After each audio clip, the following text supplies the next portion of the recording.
ದೇವರ ನಾಮಕ್ಕೆ ಮಹಿಮೆ ಉಂಟಾಗಲಿ, ದೇವರ ನಾಮಕ್ಕೆ ಸ್ತೋತ್ರ ಉಂಟಾಗಲಿ. ನನ್ನ ಒಡೆಯನು, ರಕ್ಷಕನು, ವಿಮೋಚಕನು, ಅತಿ ಬೇಗನೆ ಬರಲಿರುವ ಮೊದಲಿಂಗನಾದಂಥ ಯೇಸು ಕ್ರಿಸ್ತನ ನಾಮದಲ್ಲಿ ಕೂಡಿ ಬಂದಿರತಕ್ಕಂಥ ಪ್ರತಿಯೊಬ್ಬರಿಗೂ ಕೂಡ ಒಂದನ್ನು ತಿಳಿಸ್ತಾ ಇದ್ದೇನೆ. ದೇವರು ನಮ್ಮನ್ನು ಆಶೀರ್ವಾದ ಮಾಡಲಿ. ಈ ಸಮಯದಲ್ಲಿ ನಮ್ಮ ಒಳಗೆ ಮೇಲಕ್ಕೆತ್ತೋಣ, ಈ ವಾಕ್ಯವನ್ನು ಅರಿಕೆ ಮಾಡೋಣ. ಯೆಹೋವನು ಒಳ್ಳೆಯವನು, ಆತನ ಕೃಪೆಯು ಶಾಶ್ವತವಾಗಿರುವುದು. ಯೆಹೋವನು ಒಳ್ಳೆಯವನು, ಆತನ ಕೃಪೆಯು ಶಾಶ್ವತವಾಗಿರುವುದು. ಯೆಹೋವನು ಒಳ್ಳೆಯವನು, ಆತನ ಕೃಪೆಯು ಶಾಶ್ವತವಾಗಿರುವುದು. ಆಮೇನ್, ಆಮೇನ್, ಆಮೇನ್. ಹಲ್ಲೆಲೂಯಾ. ಭಾಳ ಸಂತೋಷ. ಎಷ್ಟು ಜನ ಸಂತೋಷವಾಗಿದ್ರು ಈ ಸಮಯದಲ್ಲಿ? ಹಲ್ಲೆಲೂಯಾ. ಓಕೆ, ದೇವರ ನಾಮಕ್ಕೆ ಮಹಿಮೆ ಉಂಟಾಗಲಿ. ಈ ಸಮಯದಲ್ಲಿ ಹೋದ ವಾರ ನಾವು ಧ್ಯಾನ ಮಾಡಿದಂಥ ವಾಕ್ಯ ಯಾವುದಾಗಿತ್ತು? ಯಾರಾದ್ರೂ ನೆನಪು ಮಾಡಿರಿ. ಹೋದ ವಾರ ಪರಿಶುದ್ಧಾತ್ಮ ದೇವರು ನಮ್ಮ ಸಂಗಡ ಯಾವ ವಿಷಯದ ಕುರಿತಾಗಿ ಮಾತಾಡಿದ್ರು? ನೆನಪು ಮಾಡಿರಿ. ಓಕೆ, ಎಲ್ಲ ನೆನಪಿರ್ತವೆ, ವಾಕ್ಯ ಮಾತ್ರ ನೆನಪಿರ. ಹಲ್ಲೆಲೂಯಾ. ಭಕ್ತಿಯಲ್ಲಿ ಯುಕ್ತಿ ಕುಯುಕ್ತಿ ಉಪಾಯಗಳು ಇರಬಾರದು ಎನ್ನುವಂಥ ಸಂದೇಶವನ್ನು ನಾವು ಹೋದವಾರ ಧ್ಯಾನ ಮಾಡಿದಂಥವ್ರಾಗ. ಹಲ್ಲೆಲೂಯಾ. ದೇವರ ಮಕ್ಕಳಾಗಿರ್ತಕ್ಕಂಥ, ದೇವರ ಜನರಾಗಿರ್ತಕ್ಕಂಥ ನಾವು ಯಥಾರ್ಥವಾಗಿ ದೇವರನ್ನು ಆರಾಧಿಸುವವರು, ಕೊಂಡಾಡುವವರು, ಪಾಪಕ್ಕೆ ನಮ್ಮ ಜೀವಿತದಲ್ಲಿ ಸ್ಥಳವನ್ನು ಕೊಡಲಾರದ ಹಾಗೆ ಜೀವಿಸುವವರು, ದೇವರನ್ನೇ ಎದುರು ನೋಡುವವರಾಗಿ ನಾವು ಇರಬೇಕೆನ್ನುವಂಥ ಅನೇಕ ಸತ್ಯಾಂಶಗಳನ್ನು ಅಪೂರ್ವ ಬಾಯಿ ಮೂಲಕವಾಗಿ ದೇವರು ಮಾತಾಡಿರುವಂಥದ್ದನ್ನು ನಾವು ಕೇಳಿಸಿಕೊಂಡಂಥವರಾಗಿದ್ದೇವೆ, ಸತ್ಯವೇದದ ಮೂಲಕವಾಗಿ. ಪ್ರೇರೆ. ಹಲ್ಲೆಲೂಯಾ. ಈ ಸಮಯದಲ್ಲಿ ಒಂದು ಹೊಸದಾದಂಥ ಸಂದೇಶದ ಕಡೆಗೆ ನಾವು ಹೋಗೋಣ. ಅಂತ್ಯಕಾಲದಲ್ಲಿ ಭಕ್ತಿಯ ಜೀವಿತವನ್ನು ಅನೇಕರು ತಣ್ಣಗೆ ಮಾಡಿಕೊಳ್ಳುವಂಥ ಈ ಸಮಯದಲ್ಲಿ ಸತ್ಯವೇದದಲ್ಲಿ ಕಾಣಸಿಗುವಂಥ ಅನೇಕ ವ್ಯಕ್ತಿತ್ವಗಳಲ್ಲಿ ಒಂದು ವ್ಯಕ್ತಿತ್ವ ನಮ್ಮನ್ನು ಆಲೋಚನೆ ಮಾಡುವ ಹಾಗೆ ಮಾಡುತ್ತೆ ಪ್ರಿಯರೇ. ಕೇವಲ 4 ಅಧ್ಯಾಯಗಳುಳ್ಳಂಥ ಆ ಒಂದು ಪ್ರವಾದನೆಯ ಗ್ರಂಥದಲ್ಲಿ ಒಬ್ಬ ಪ್ರವಾದಿಗೆ ದೇವರ ಕರೆ ಬಂದಂಥ ಸಮಯದಲ್ಲಿ ಆ ಪ್ರವಾದಿ ತನ್ನ ಜೀವಿತವನ್ನು ದೇವರ ಕಾರ್ಯಗಳಿಗೋಸ್ಕರವಾಗಿ ಜೀವಿಸುವುದಕ್ಕೋಸ್ಕರವಾಗಿ ಉಪಯೋಗ ಮಾಡದೆ ಸ್ವಂತ ಚಿತ್ತವನ್ನು ನೆರವೇರಿಸುವಂಥ ಒಬ್ಬ ವ್ಯಕ್ತಿಯಾಗಿ, ಭಕ್ತಿಯಲ್ಲಿ ಉಪಯೋಗವಿಲ್ಲದಂಥ ಒಬ್ಬ ವ್ಯಕ್ತಿಯಾಗಿ, ನಿದ್ರಿಸುವಂಥ ಒಬ್ಬ ವ್ಯಕ್ತಿಯಾಗಿ, ಓಡಿ ಹೋಗುತ್ತಿರುವಂಥ ಒಬ್ಬ ವ್ಯಕ್ತಿಯಾಗಿ, ಹೃದಯದಲ್ಲಿ ವಿಶ್ವಾಸ ಇರಲಾರದಂಥ ಒಬ್ಬ ವ್ಯಕ್ತಿಯಾಗಿ, ಹೃದಯದಲ್ಲಿ ಆನಂದ ಪಡಲಾರದಂಥ ಒಬ್ಬ ವ್ಯಕ್ತಿಯಾಗಿ ನಾವು ನೋಡ್ತಾ ಇದ್ದೀವಿ. ಯೇಸು ಸ್ವಾಮಿ ವ್ಯಕ್ತಿಯ ಕುರಿತಾಗಿ ಹೇಳ್ತಾ ಇದ್ದಾರೆ, ಆ ಯೋನನು ಯಾವ ರೀತಿಯಾಗಿ 3 ದಿವಸ ಹಗಲು ಇರಲು ಆ ಒಂದು ಮೀನಿನ ಹೊಟ್ಟೆ ಒಳಗಡೆ ಇದ್ದನು, ನಾನು ಕೂಡ ಆ ಒಂದು 3 ದಿವಸಗಳು ಹಗಲು ಇರಲು ನಾನು ಭೂಗರ್ಭದಲ್ಲಿ ಇರಬೇಕಾಗುತ್ತೆ ಎಂಬುದಾಗಿ, ಅದೇ ದೊಡ್ಡದಾಗಿರ್ತಕ್ಕಂಥ ಅದ್ಭುತ ಸೂಚಕ ಕಾರ್ಯ ಎಂಬುದಾಗಿ. ಹಲ್ಲೆಲೂಯಾ. ದೇವರ ವಾಕ್ಯದಲ್ಲಿ ನಾವು ನೋಡ್ತಾ ಇದ್ದೇವೆ ಪ್ರಿಯರೇ. ಈ ಸಮಯದಲ್ಲಿ ನಾ ಯಾರ ಕುರಿತಾಗಿ ಹೇಳಿದೆಂಬುದಾಗಿ ಕೆಲವು ಜನರಿಗೆ, ಸತ್ಯವೇದದ ಅವಗಾಹನೆ ಇರುವಂಥವರಿಗೆ ಗೊತ್ತಾಗಿರುತ್ತೆ. ಯಾರ ಕುರಿತಾಗಿ ಹೇಳಿ ನೋಡೋಣ. ಯಾರ ಕುರಿತಾಗಿ ಹೇಳಿದ್ದು ಗೊತ್ತಿಲ್ಲ. ವಾಕ್ಯ ಏನು ಕೇಳ್ತೀರಿ? ಹಲ್ಲೆಲೂಯಾ. Praise the lord. ವಾಕ್ಯ ಏನು ಕೇಳ್ತೀರಿ? ಯಾವ ಪ್ರವಾದಿಯ ಕುರಿತಾಗಿ ಹೇಳಿರುವಂಥದ್ದು? ಯೋನ. ಆಲ್ರೆಡಿ ವಾಕ್ಯದಲ್ಲೇ ಹೇಳಿದೆ ನಾನು, ಆದರೂ ಕೂಡ ನೀವು ಮರಿತಾ ಇದ್ರಿ. ಮರಿಬೇಡ್ರಿ ದೇವರ ವಾಕ್ಯವನ್ನು ನಾವು ನೆನಪಿನಲ್ಲಿ ಇಟ್ಟುಕೊಳ್ಳೋಣ. ಆ ವಾಕ್ಯದ ಮೂಲಕವಾಗಿ ದೇವರು ನಮಗೆ ಯಾವ ವಿಷಯದ ಕುರಿತಾಗಿ ಮಾತಾಡ್ತಾರೋ ಆ ಒಂದು ಆತ್ಮಿಕ ನುಡಿಗಳ ಪ್ರಕಾರವಾಗಿ ನಮ್ಮ ಭಕ್ತಿಯ ಜೀವಿತವನ್ನು ನಾವು ಕಟ್ಟಿಕೊಳ್ಳುವಂಥವರಾಗೋಣ ಪ್ರಿಯರೇ. ಹಲ್ಲೆಲೂಯಾ. ಪ್ರೈಸ್. ಈ ಸಮಯದಲ್ಲಿ ನೀವು ಸತ್ಯವೇದ ಪುಸ್ತಕದಲ್ಲಿ ಹಳೆ ಒಡಂಬಡಿಕೆಯಲ್ಲಿ ಇರುವಂಥ ಒಂದು ಪುಸ್ತಕವಾಗಿರ್ತಕ್ಕಂಥ ಪ್ರವಾದನೆ ಪುಸ್ತಕಗಳಲ್ಲಿ ಚಿಕ್ಕ ಪ್ರವಾದನೆ ಪುಸ್ತಕವಾಗಿರ್ತಕ್ಕಂಥ ಯೋನನ ಪ್ರವಾದನೆ ಕಡೆಗೆ ಬನ್ನಿ. ಯೋನನ ಪ್ರವಾದನೆಯ ಪುಸ್ತಕ 4 ಅಧ್ಯಾಯಗಳು ಇರ್ತಕ್ಕಂಥ ಒಂದು ಪುಸ್ತಕ. 1ನೇ ಅಧ್ಯಾಯದಲ್ಲೆಲ್ಲ ನಾವು ನೋಡುವಾಗ ದೇವರು ಯೋನನನ್ನು ಕರೆದಿರುವಂಥದ್ದು, ಯೋನನು ದೇವರ ಸ್ವರಕ್ಕೆ ಅವಿಧೇಯನಾಗಿ ದೇವರು ಹೇಳಿದಂಥ ಸ್ಥಳವನ್ನು ಬಿಟ್ಟು ಬೇರೊಂದು ಸ್ಥಳಕ್ಕೆ ಹೋದ ಕಾರಣಕ್ಕಾಗಿ ಆತನಿಗೆ ದೇವರು ಕೊಟ್ಟಿರ್ತಕ್ಕಂಥ ಪೆಟ್ಟನ್ನು ನಾವು ನೋಡ್ತಾ ಇದ್ದೇವೆ. 2ನೇ ಅಧ್ಯಾಯದಲ್ಲಿ ಮೀನಿನ ಹೊಟ್ಟೆಯ ಒಳಗಡೆ ಯೋನನು ಹೋಗಿ ದೇವರನ್ನು ಯಾವ ರೀತಿಯಾಗಿ ಪ್ರಾರ್ಥಿಸಿದನು ಎಂಬುದ ವಿಷಯವಾಗಿ 2ನೇ ಅಧ್ಯಾಯದಲ್ಲಿ ನಾವು ನೋಡ್ತಾ ಇರ್ತೀವಿ. 3ನೇ ಅಧ್ಯಾಯದಲ್ಲಿ ದೇವರು ಯಾವ ಒಂದು ಕಾರ್ಯವನ್ನು ಮೊದಲು ಮಾಡು ಎಂಬುದಾಗಿ ಹೇಳಿದನು, ಅದೇ ಕಾರ್ಯವನ್ನು ಮಾಡುವುದಕ್ಕಾಗಿ ಪ್ರವಾದಿ ತನ್ನನ್ನು ತಾನು ಯಾವ ರೀತಿಯಾಗಿ ಸಿದ್ಧಪಡಿಸಿಕೊಂಡನು ಎಂಬುದಾಗಿ ಆ ಒಂದು ಸುವಾರ್ತೆಯನ್ನ, ಆ ಒಂದು ದೇವರ ಒಂದು ಎಚ್ಚರಿಕೆಯ ಮಾತುಗಳನ್ನು ನಿನೆವೆ ಪಟ್ಟಣಕ್ಕೆ ಸಾರಿದನು ಎಂಬುದಾಗಿ ನಾವು ನೋಡ್ತಾ ಇದ್ದೇವೆ. 4ನೇ ಅಧ್ಯಾಯದಲ್ಲಿ ಪ್ರವಾದಿಯ ಹಠ ಮತ್ತು ಆತನು ಯಾವ ರೀತಿಯಾಗಿ ತಿರುಗಿ ಬಿದ್ದ, ಆತನಲ್ಲಿರ್ತಕ್ಕಂಥ ಸ್ವಾರ್ಥ ಮತ್ತು ಸ್ವಚಿತ್ತದ ಒಂದು ಜೀವಿತ, ಪ್ರೀತಿ ಇಲ್ಲದ ಜೀವಿತದ ಕುರಿತಾಗಿ 4ನೇ ಅಧ್ಯಾಯದಲ್ಲಿ ನಾವು ನೋಡ್ತಾ ಇದ್ದೇವೆ ಪ್ರಿಯರೇ. Hallelujah, praise lord. ಇವತ್ತಿನ ದಿವಸ ಯೋನನ ಕುರಿತಾಗಿ ನಾವು ಧ್ಯಾನಿಸುವಂಥದ್ದು ಎಷ್ಟು ಶ್ರೇಷ್ಠವಾಗಿರುವಂಥದ್ದು. ಯೋನನ ಒಂದು ವಿಷಯಗಳನ್ನು ನಾವು ನೋಡುವಾಗ ಇವತ್ತು ಕೂಡ ಸೇಮ್ ಆಸ್ ಇಟ್ ಈಸ್ ಆಗಿ ಅನೇಕರ ವಿಶ್ವಾಸ ಜೀವಿತದಲ್ಲಿ ಈ ರೀತಿಯಾಗಿ ಯೋನನ ರೀತಿಯಲ್ಲಿ ತಪ್ಪಿಸಿಕೊಂಡು ಓಡಿ ಹೋಗುವಂಥ ವಿಶ್ವಾಸಿಗಳನ್ನು ನಾವು ನೋಡ್ತಾ ಇರ್ತೇವೆ ಪ್ರಿಯರೇ. ಯೋನನ ಜೀವಿತದಿಂದ ಕೆಲವೊಂದು ಮುಖ್ಯವಾಗಿರ್ತಕ್ಕಂಥ ಆಧ್ಯಾತ್ಮಿಕ ಲಕ್ಷಣಗಳನ್ನು ಈ ಸಮಯದಲ್ಲಿ ನಾವು ಧ್ಯಾನ ಮಾಡೋಣ. ಮೊಟ್ಟ ಮೊದಲನೇದಾಗಿ ಯೋನನಲ್ಲಿ ಕಾಣಿಸಿಕೊಳ್ಳುವಂತ ಒಂದು ಲಕ್ಷಣ ಏನಂತಂದ್ರೆ, ಯೋನನು ಓಡಿ ಹೋಗುತ್ತಿರುವಂತ ವಿಶ್ವಾಸಿಯಾಗಿ ನಮಗೆ ಕಾಣ ಸಿಗ್ತಾ ಇದ್ದಾನೆ. ಏನ್ ಮಾಡ್ತಾ ಇದ್ದಾನೆ? ಮೊದಲನೇದಾಗಿ ಯೋನ ಓಡಿ ಹೋಗ್ತಾ ಇದ್ದಾನೆ. ಎಲ್ಲಿಗೆ ಓಡಿ ಹೋಗ್ತಾ ಇದ್ದಾನೆ? ದೇವರ ಸನ್ನಿಧಾನದಿಂದ ತಪ್ಪಿಸಿಕೊಂಡು ದೇವರು ಹೇಳಿದಂತ ಆಜ್ಞೆಗೆ ಒಳಗಾಗದ ಹಾಗೆ ದೇವರು ಒಂದು ದಿಕ್ಕಿಗೆ ತೋರಿಸಿದರೆ ಆತನು ಮತ್ತೊಂದು ದಿಕ್ಕಿನ ಕಡೆಗೆ ಓಡಿ ಹೋಗ್ತಾ ಇದ್ದಾನೆ. ಯಾರ್ರೀ? ಈ ಯೋನ. ದೇವರ ವಾಕ್ಯ ಹೇಳ್ತದೆ, ಸತ್ಯವೇದ ಹೇಳ್ತಾ ಇದೆ ಪ್ರಿಯರೇ, ಯೋನನು ಓಡಿ ಹೋಗುತ್ತಿರುವ ವಿಶ್ವಾಸಿಯಾಗಿ ನಮಗೆ ಕಾಣಿಸ್ತಾ ಇದ್ದಾನೆ. ದೇವರ ಸನ್ನಿಧಾನವನ್ನ ಬಿಟ್ಟು ನಾವು ಹೋಗಬಾರದು. ದೇವರೇ, ನಿನ್ನ ಸನ್ನಿಧಾನವೇ ಶ್ರೇಷ್ಠ. ನಿನ್ನ ಸನ್ನಿಧಾನದಲ್ಲಿ ನಾನು ಜೀವಿಸುವಾಗ, ನಿನ್ನ ಸನ್ನಿಧಾನದಲ್ಲಿ ನಾನು ಬಾಳುವಾಗ, ನಿನ್ನ ಸನ್ನಿಧಾನದಲ್ಲಿ ನಾನು ಕಳೆಯುವಂತ ಒಂದು ದಿವಸ ಅದು ಬೇರೆ ಸಾವಿರಾರು ದಿನಗಳಿಗಿಂತ ಎಷ್ಟೋ ಶ್ರೇಷ್ಠ ಎಂಬುದಾಗಿ ಆಲಯದ ಕುರಿತಾಗಿ ನಾವು ನೋಡುವಾಗ ಪ್ರಿಯರೇ, ದೇವರ ಸನ್ನಿಧಾನದಿಂದ ತಪ್ಪಿಸಿಕೊಂಡು ಹೋಗ್ತಾ ಇದ್ದಾನೆ. ಯಾರಂತೆ? ಈ ಯೋನ ಪ್ರಿಯರೇ. ಹಲ್ಲೆಲೂಯಾ. ದೇವರ ವಾಕ್ಯದಲ್ಲಿ ನಾವು ನೋಡ್ತಾ ಇದ್ದೇವೆ ಪ್ರಿಯರೇ, ಸತ್ಯವೇದ ಹೇಳ್ತಾ ಇದೆ ಸ್ಪಷ್ಟವಾಗಿ. ಏನಂತ ಹೇಳಂತಂದ್ರೆ, ಮೊಟ್ಟ ಮೊದಲನೇದಾಗಿ ದೇವರ ಮಕ್ಕಳಾಗಿರ್ತಕ್ಕಂಥ ನಾವು ದೇವರ ಸನ್ನಿಧಾನದಿಂದ ತಪ್ಪಿಸಿಕೊಂಡು ಓಡಿ ಹೋಗುವಂತ ಆಲೋಚನೆಯನ್ನು ನಾವು ಮಾಡಬಾರದು. ದೇವರು ಹೇಳಿದಂತ ಮಾರ್ಗದಲ್ಲಿ ಸ್ಥಿರವಾಗಿ ನಿಂತುಕೊಂಡು ದೇವರ ಬರುವಿಕೆಗಾಗಿ ನಮ್ಮ ಜೀವಿತವನ್ನು ನಾವು ಸಿದ್ಧ ಮಾಡಿಕೊಳ್ಳುವುದಕ್ಕಾಗಿ ಕರೆಯಲ್ಪಟ್ಟವರಾಗಿದ್ದೇವೆ ಎಂಬುದಾಗಿ ಗ್ರಹಿಸಿಕೊಂಡು ಭಕ್ತಿಯ ಜೀವಿತವನ್ನು ನಾವು ಕಟ್ಟಿಕೊಳ್ಳಬೇಕೇ ಹೊರತಾಗಿ ದೇವರ ಸನ್ನಿಧಾನದಿಂದ ನಾವೇನಾಗಬಾರದು, ಓಡಿ ಹೋಗಬಾರದು. ದೇವರು ಹೇಳ್ತಾ ಇದ್ದಾನೆ, ಮಾತಾಡ್ತಾ ಇದ್ದಾನೆ. ದೇವರ ಸ್ವರ ಯಾರಿಗೆ ಕೇಳಿಸ್ತಂತೆ? ಅಮಿತ್ಯನ ಮಗನಾಗಿರ್ತಕ್ಕಂಥ ಯೋನನಿಗೆ ಕೇಳಿಸ್ತೇನಂತೇಳಿ, ನೀನು ಎದ್ದು ಆ ದೊಡ್ಡ ಪಟ್ಟಣವಾದ ನಿನೇವೆಗೆ ಹೋಗಿ ಗಟ್ಟಿಯಾಗಿ ಕೂಗುತ್ತಾ ಅದನ್ನ ಖಂಡಿಸು. ದೇವರು ಒಂದು ಕೆಲಸವನ್ನು ಹೇಳ್ತಾ ಇದ್ದಾರೆ. ಆದ್ರೆ ಈ ವ್ಯಕ್ತಿ ಏನ್ ಮಾಡ್ತಾ ಇದ್ದಾನ್ರಿ? ಆ ದೇವರ ಕೆಲಸಕ್ಕೆ, ದೇವರ ಸ್ವರಕ್ಕೆ ಕಿವಿಗೊಡಲಾರದೆ ಬೇರೆಡೆಗೆ ಆತನು ತನ್ನನ್ನು ತಾನು ಏನ್ ಮಾಡ್ತಾ ಇದ್ದಾನೆ? ಓಡಿ ಹೋಗೋದಕ್ಕಾಗಿ ಸಿದ್ಧನಾಗಿ ಹೋಗ್ತಾ ಇದ್ದಾನೆ ಪ್ರೇಯರ್. ಹಲ್ಲೆಲೂಯಾ. ನಾವು ಪತ್ರಿಕೆಯಲ್ಲಿ ನಾವು ನೋಡುವಾಗ ಮೊದಲನೇ ಯೋಹಾನನ ಪತ್ರಿಕೆ 2ನೇ ಅಧ್ಯಾಯ 1ನೇ ವಚನದಲ್ಲಿ ಈ ರೀತಿಯಾಗಿರುತ್ತೆ. ಒಂದ್ಸಾರಿ ಓದಿಕೊಳ್ಳೋಣ.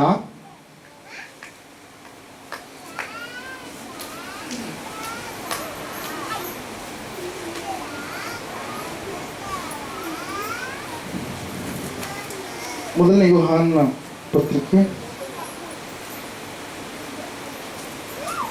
1ನೇ ಅಧ್ಯಾಯ ತೆಗೆದಿದೆ, 2ನೇ ಅಧ್ಯಾಯ 1ನೇ ವಚನ. ನನ್ನ ಪ್ರಿಯರಾದ ಮಕ್ಕಳೇ, ನೀವು ಪಾಪ ಮಾಡದಂತೆ ಈ ಮಾತುಗಳನ್ನ ನಿಮಗೆ ಬರೆಯುತ್ತೇನೆ. ಹಲ್ಲೆಲೂಯಾ. ಇಲ್ಲ ನೋಡ್ತಾ ಇದ್ದ ಪ್ರಿಯರೇ, ಯೋಹಾನನು ದೇವರಿಗೆ ಇಷ್ಟವಾಗಿರ್ತಕ್ಕಂಥ ಶಿಷ್ಯನು ಎಂಬುದಾಗಿ, ಪ್ರಿಯ ಶಿಷ್ಯನು ಎಂಬುದಾಗಿ, ಶಿಲುಬೆಯಲ್ಲಿ ಯೇಸು ಕ್ರಿಸ್ತನು ಜಡಿಯಲ್ಪಟ್ಟಂತ ಸಮಯದಲ್ಲಿ ಆತನು ಭಯಂಕರವಾದಂಥ ನೋವನ್ನು ಅನುಭವಿಸುವಂತ ಸಮಯದಲ್ಲಿ ಕ್ರಿಸ್ತನ ಸಮೀಪದಲ್ಲಿರ್ತಕ್ಕಂಥ ಶಿಷ್ಯನ ಯಾರ್ರೀ? ಈ ಯೋಹಾನನು ಪ್ರಿಯ. ಅಲ್ಲ, ಈ ಯೋಹಾನನು ದೇವರ ಒಂದು ಪ್ರತ್ಯಕ್ಷತೆಯನ್ನ, ದೇವರ ದೈವಿಕತ್ವವನ್ನ, ದೇವರ ಒಂದು ಇರುವಿಕೆಯನ್ನ ಆತನು ಸವಿಸ್ತಾರವಾಗಿ ಏನ್ ಮಾಡಿದ? ಬರೆದ ಪ್ರಿಯರೇ. ಸುವಾರ್ತೆಯಲ್ಲಿ ಬರೆದ, ಪತ್ರಿಕೆಯಲ್ಲಿ ಬರೆದ, ಮುಂದೆ ಆಗುವಂತ ಯುಗ ಸಂಬಂಧವಾಗಿರ್ತಕ್ಕಂಥ ಕಾರ್ಯಗಳ ಕುರಿತಾಗಿ ಆತನು ಪ್ರಕಟಣೆ ಎನ್ನುವಂತ ಪುಸ್ತಕದಲ್ಲಿ ಕೂಡ ದೇವರಿಂದ ವಿಷಯಗಳನ್ನು ಹೊಂದಿಕೊಂಡು ಅನೇಕ ಸಂಗತಿಗಳನ್ನು ಬರೆದ ಪ್ರಿಯರೇ. ಹೇಳ್ತಾ ಇದ್ದಾನೆ ಯೋಹಾನನು, ಮಕ್ಕಳೇ, ಪ್ರಿಯರಾದ ನನ್ನ ಮಕ್ಕಳೇ, ನೀವು ಪಾಪ ಮಾಡದಂತ ಈ ಮಾತುಗಳನ್ನು ನಾನು ನಿಮಗೆ ಬರೆಯುತ್ತೇನೆ ಎಂಬುದಾಗಿ. ಅದರಲ್ಲಿ 12ನೇ ವಚನದಲ್ಲಿ ನಾವು ನೋಡ್ತಾ ಇದ್ದೇವೆ, ಪ್ರಿಯರಾದ ಮಕ್ಕಳೇ, ಕ್ರಿಸ್ತನ ಹೆಸರಿನ ನಿಮಿತ್ತ ನಿಮ್ಮ ಪಾಪಗಳು ಕ್ಷಮಿಸಲ್ಪಟ್ಟಿರುವುದರಿಂದ ನಿಮಗೆ ಬರೆಯುತ್ತೇನೆ. ದೇವರು ನಿಮ್ಮ ಪಾಪಗಳನ್ನ ಆತನು ಕ್ಷಮಿಸಿದ್ದಾನೆ. ದೇವರು ನಿಮ್ಮನ್ನ ತನ್ನ ಮಕ್ಕಳನ್ನಾಗಿ ಸ್ವೀಕಾರ ಮಾಡಿದ್ದಾನೆ. ನಿನ್ನ ವಯಸ್ಸು ದೊಡ್ಡದಾಗಿರ್ಬೋದು, ಚಿಕ್ಕದಾಗಿರ್ಬೋದು, ನೀನು ದೇವರನ್ನು ನಂಬಿಕೊಂಡ ಮೇಲೆ ನೀನು ಆಗ ತಾನೇ ಹುಟ್ಟಿದಂತ ಶಿಶು ಕೂಸಿನೋಪಾದಿಯಲ್ಲಿ ಇರುವಂತ ವ್ಯಕ್ತಿಯಾಗಿದ್ದೀಯ. ನವಜಾತ ಶಿಶು ಹೆಂಗಿರುತ್ತೋ ಅದೇ ರೀತಿಯಲ್ಲಿ ಇರುವಂತ ವ್ಯಕ್ತಿ ನೀನಾಗಿದ್ದೀಯ. ಹಲ್ಲೆಲೂಯಾ. ಯಾಕಂದ್ರೆ ನೀನು ಇಷ್ಟು ದಿವಸ ಲೋಕದ ಪ್ರಕಾರವಾಗಿ ಜೀವಿಸಿರ್ತಕ್ಕಂಥ ನೀನು ಆ ದೇವರನ್ನ ಕಂಡುಕೊಂಡಾದ ಮೇಲೆ ಪರಲೋಕದ ಮಗನನ್ನಾಗಿ ದೇವರು ನಿನ್ನನ್ನು ಮಾಡಿಕೊಂಡಾದ ಮೇಲೆ, ಪರಲೋಕದ ಮಗಳನ್ನಾಗಿ ದೇವರು ನಿನ್ನನ್ನು ಮಾಡಿಕೊಂಡಾದ ಮೇಲೆ ಆ ಪರಲೋಕದ ವಿಷಯಗಳಲ್ಲಿ ನೀನು ಆಗ ತಾನೇ ಬೆಳೆಯುವಂತ ವ್ಯಕ್ತಿಯಾಗಿರ್ತೀಯ. ನೀನು ಲೋಕದ ಪ್ರಕಾರವಾಗಿ ನಿಪುಣನಾಗಿರ್ತೀಯ. ಅಲ್ಲಿಯ ಆದ್ರೆ ಆತ್ಮದ ಪ್ರಕಾರವಾಗಿ ನೀನು ಆಗ ತಾನೇ ಹುಟ್ಟಿರ್ತಕ್ಕಂಥ ವ್ಯಕ್ತಿಯಾಗಿರ್ತೀಯ. ಅದಕ್ಕಾಗಿ ಯೇಸು ಸ್ವಾಮಿ ಅವರು ಹೇಳ್ತಾರೆ ಏನಂತೇಳಿ, ಒಬ್ಬನು ಆತ್ಮನಿಂದಲೂ ನೀರಿನಿಂದಲೂ ಹುಟ್ಟದಿದ್ದರೆ ಅವನು ದೇವರ ರಾಜ್ಯವನ್ನ ಕಾಣುವುದೇ ಇಲ್ಲ ಎಂಬುದಾಗಿ. ಹಲ್ಲೆಲೂಯಾ. ನಾವು ನೋಡ್ತಾ ಇದ್ದೇವೆ, ಚಿಕ್ಕ ಮಕ್ಕಳೇ, ನೀವು ಪಾಪ ಮಾಡದ ಹಾಗೆ ದೇವರನ್ನು ನಂಬಿದ್ದೀರಿ ನಿಜ, ಮತ್ತೆ ನೀವು ಪಾಪದ ಕಡೆಗೆ ಹೋಗಲಾರದ ಹಾಗೆ ನಿಮ್ಮನ್ನು ನೀವು ಕಾಯ್ದುಕೊಳ್ಳಬೇಕಾಗಿದೆ. ನೀವು ಪಾಪದ ಸ್ಥಿತಿಯ ಕಡೆಗೆ ಓಡಿ ಹೋಗಬೇಡ್ರಿ. ಈಗ ತಾನೇ ನಂಬಿರ್ತಕ್ಕಂಥ ನೀವು ದೇವರ ಆತ್ಮನಲ್ಲಿ ನಡೆಸಲ್ಪಡುವ ಹಾಗೆ ಪ್ರೇರೇಪಿಸಲ್ಪಟ್ಟವರಾಗಿ ನೀವು ಜೀವಿಸಬೇಕಾಗಿರುವಂಥದ್ದು ಎಷ್ಟು ಅವಶ್ಯಕ ಎಂಬುದಾಗಿ ವಾಕ್ಯ ನಮಗೆ ಸ್ಪಷ್ಟವಾಗಿ ತಿಳಿಸ್ತಾ ಇದೆ. ಪ್ರವಾದಿಯಾಗಿರ್ತಕ್ಕಂಥ ಯೋನ ಓಡಿ ಹೋಗ್ತಾ ಇದ್ದಾನೆ. ನೀವಾದರೂ ಓಡಿ ಹೋಗಲಾರದ ಹಾಗೆ ನಿಮ್ಮ ಭಕ್ತಿಯ ಜೀವಿತವನ್ನ ನೀವು ಕಟ್ಟಿಕೊಳ್ಳಬೇಕಾದ. ಎರಡನೇದಾಗಿ ನಾವು ನೋಡ್ತಾ ಇದ್ದೀವಿ, ಯೋಹಾನನು ಬರಿತಾ ಇದ್ದಾನೆ, ಯವನಸ್ಥರೇ, ನೀವು ಕೆಡುಕರನ್ನ ಜಯಿಸಿರುವುದರಿಂದ ನಿಮಗೆ ಬರೆಯುತ್ತೇನೆ. 13ನೇ ವಚನದಲ್ಲಿ ನಾವು ನೋಡ್ತಾ ಇದ್ದೇವೆ ಏನಂತ ಹೇಳಿ, ಯೌವನಸ್ಥರು, ನೀವು ದೇವರು ನಂಬಿದ ಆದ್ಮೇಲೆ ಆಗ ತಾನು ಹುಟ್ಟಿರ್ತಕ್ಕಂಥ ನೀವು ದೇವರ ವಾಕ್ಯದಲ್ಲಿ ಬೆಳವಣಿಗೆ ಆಗ್ತಾ ನೀವೇನಾಗ್ತೀರಿ, ಆತ್ಮನಲ್ಲಿ ಬಲಗೊಳ್ಳುವವರಾಗ್ತೀರಿ, ದೇವರಲ್ಲಿ ಅನ್ಯೋನ್ಯತೆ ಉಳ್ಳವರಾಗ್ತೀರಿ. ಶಾರೀರಿಕವಾದಂಥ ಬಲ ಅಲ್ಲ. ಇವತ್ತಿನ ದಿವಸ ಬಂದಿದ್ದಾರೆ, ತೆಳ್ಳಗಿದ್ದವ್ರನ್ನ ದಪ್ಪ ಮಾಡ್ತಾರೆ, ದಪ್ಪಿದ್ದವ್ರನ್ನ ತೆಳ್ಳಗ ಮಾಡ್ತಾರೆ. ಅವೆಲ್ಲ ಟ್ಯಾಬ್ಲೆಟ್ಗಳು ಬಂದಿದ್ದಾವೆ, ಇಂಜೆಕ್ಷನ್ ಬಂದಿದ್ದಾವೆ, ಮೆಡಿಸಿನ್ ಬಂದಿದ್ದಾವೆ. ಆ ಒಂದು ಬಲ ಅಲ್ಲ. ಯಾವ ಬಲ ಇದು?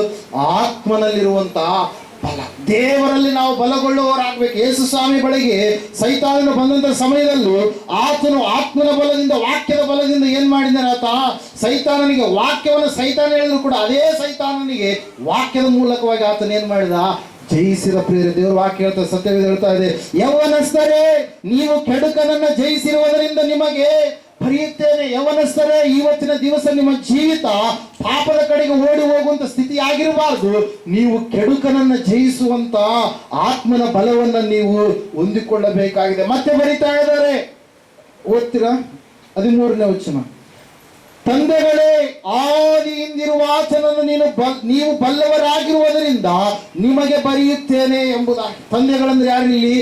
ಆತ್ಮವನ್ನು ರಕ್ಷಣೆ ಮಾಡುವುದಕ್ಕೋಸ್ಕರವಾಗಿ ಆತ್ಮವನ್ನು ಸಂಪಾದನೆ ಮಾಡಿಕೊಂಡರು. ಅಂದ್ರೆ ಮೊದಲನೇದಾಗಿ ದೇವರನ್ನು ನಂಬಿದ ಮೇಲೆ ಹಸುಗೂಸುಗಳಾಗಿರ್ತಕ್ಕಂಥ ನೀವು ದೇವರ ವಾಕ್ಯ ಎನ್ನುವಂತ ಬಲವಾದಂತ ಆಹಾರವನ್ನು ತಿನ್ನುವಾಗ ನೀವು ಬಲಗೊಂಡು ಲೌಕಿಕವಾಗಿ ಲೋಕಸ್ಥರ ರೀತಿಯಲ್ಲಿ ಜೀವಿಸಿದ ಆತ್ಮಾನುಸಾರವಾಗಿ ನೀವು ಜೀವಿಸುವಂತ ಮಕ್ಕಳಾದ ಮೇಲೆ ನೀವು ಬಲಗೊಂಡು ದೇವರಿಗೋಸ್ಕರವಾಗಿ ಪ್ರಕಾಶಿಸುವಂತ ಮಕ್ಕಳು ನೀವು ಆಗ್ತೀರಿ. ಅಯ್ಯೋ, ನಾನು ದೇವರನ್ನು ನಂಬಿದ್ದೇನೆ, ನಾನು ದೇವರನ್ನು ನಂಬಿ ನಾನು ಬೆಳಕಿನಲ್ಲಿ ನಡೀತಾ ಇದ್ದೇನೆ, ನನ್ನ ಸಹೋದರನ ಕತ್ತಲೆಯಲ್ಲಿ ನಡೀತಾ ಇದ್ದಾನೆ.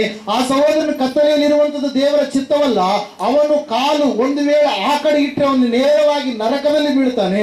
ಅದಕ್ಕೋಸ್ಕರವಾಗಿ ಅವನನ್ನು ನಾನು ಏನ್ ಮಾಡ್ಬೇಕು, ರಕ್ಷಿಸಬೇಕು ಅಂತೇಳಿ ನೀವೇನ್ ಮಾಡ್ತೀರಿ, ನಿಮಗೆ ಪರಿಚಯವಾಗಿರ್ತಕ್ಕಂಥ ನಿನ್ನ ತಂದೆಯಾದಂಥ ದೇವರನ್ನ ನೀನೇನ್ ಮಾಡ್ತೀಯಾ, ಅವರನ್ನ ಪರಿಚಯಿಸಿ ಅನೇಕರನ್ನ ನೀನೇನ್ ಮಾಡ್ತೀಯಾ, ಆತ್ಮಗಳನ್ನ ರಕ್ಷಣೆ ಮಾರ್ಗದಲ್ಲಿ ನಡೆಸುವಂತ ಸ್ಥಿತಿಯಾಗಿರ್ತೀಯ. ಅದಕ್ಕಾಗಿ ಇಲ್ಲಿ ಯೋಹಾನ್ ಬರಿತಾ ಇದ್ದಾನೆ, ತಂದೆಗಳೇ, ನೀವು ಆತನನ್ನು ಆದಿಯಿಂದಲೂ ಬಲ್ಲವರಾಗಿರುವುದಕ್ಕಾಗಿ ನಾನು ನಿಮಗೆ ಬರಿತಾ ಇದ್ದೇನೆ ಎಂಬುದಾಗಿ. ಹಲ್ಲೆಲೂಯಾ.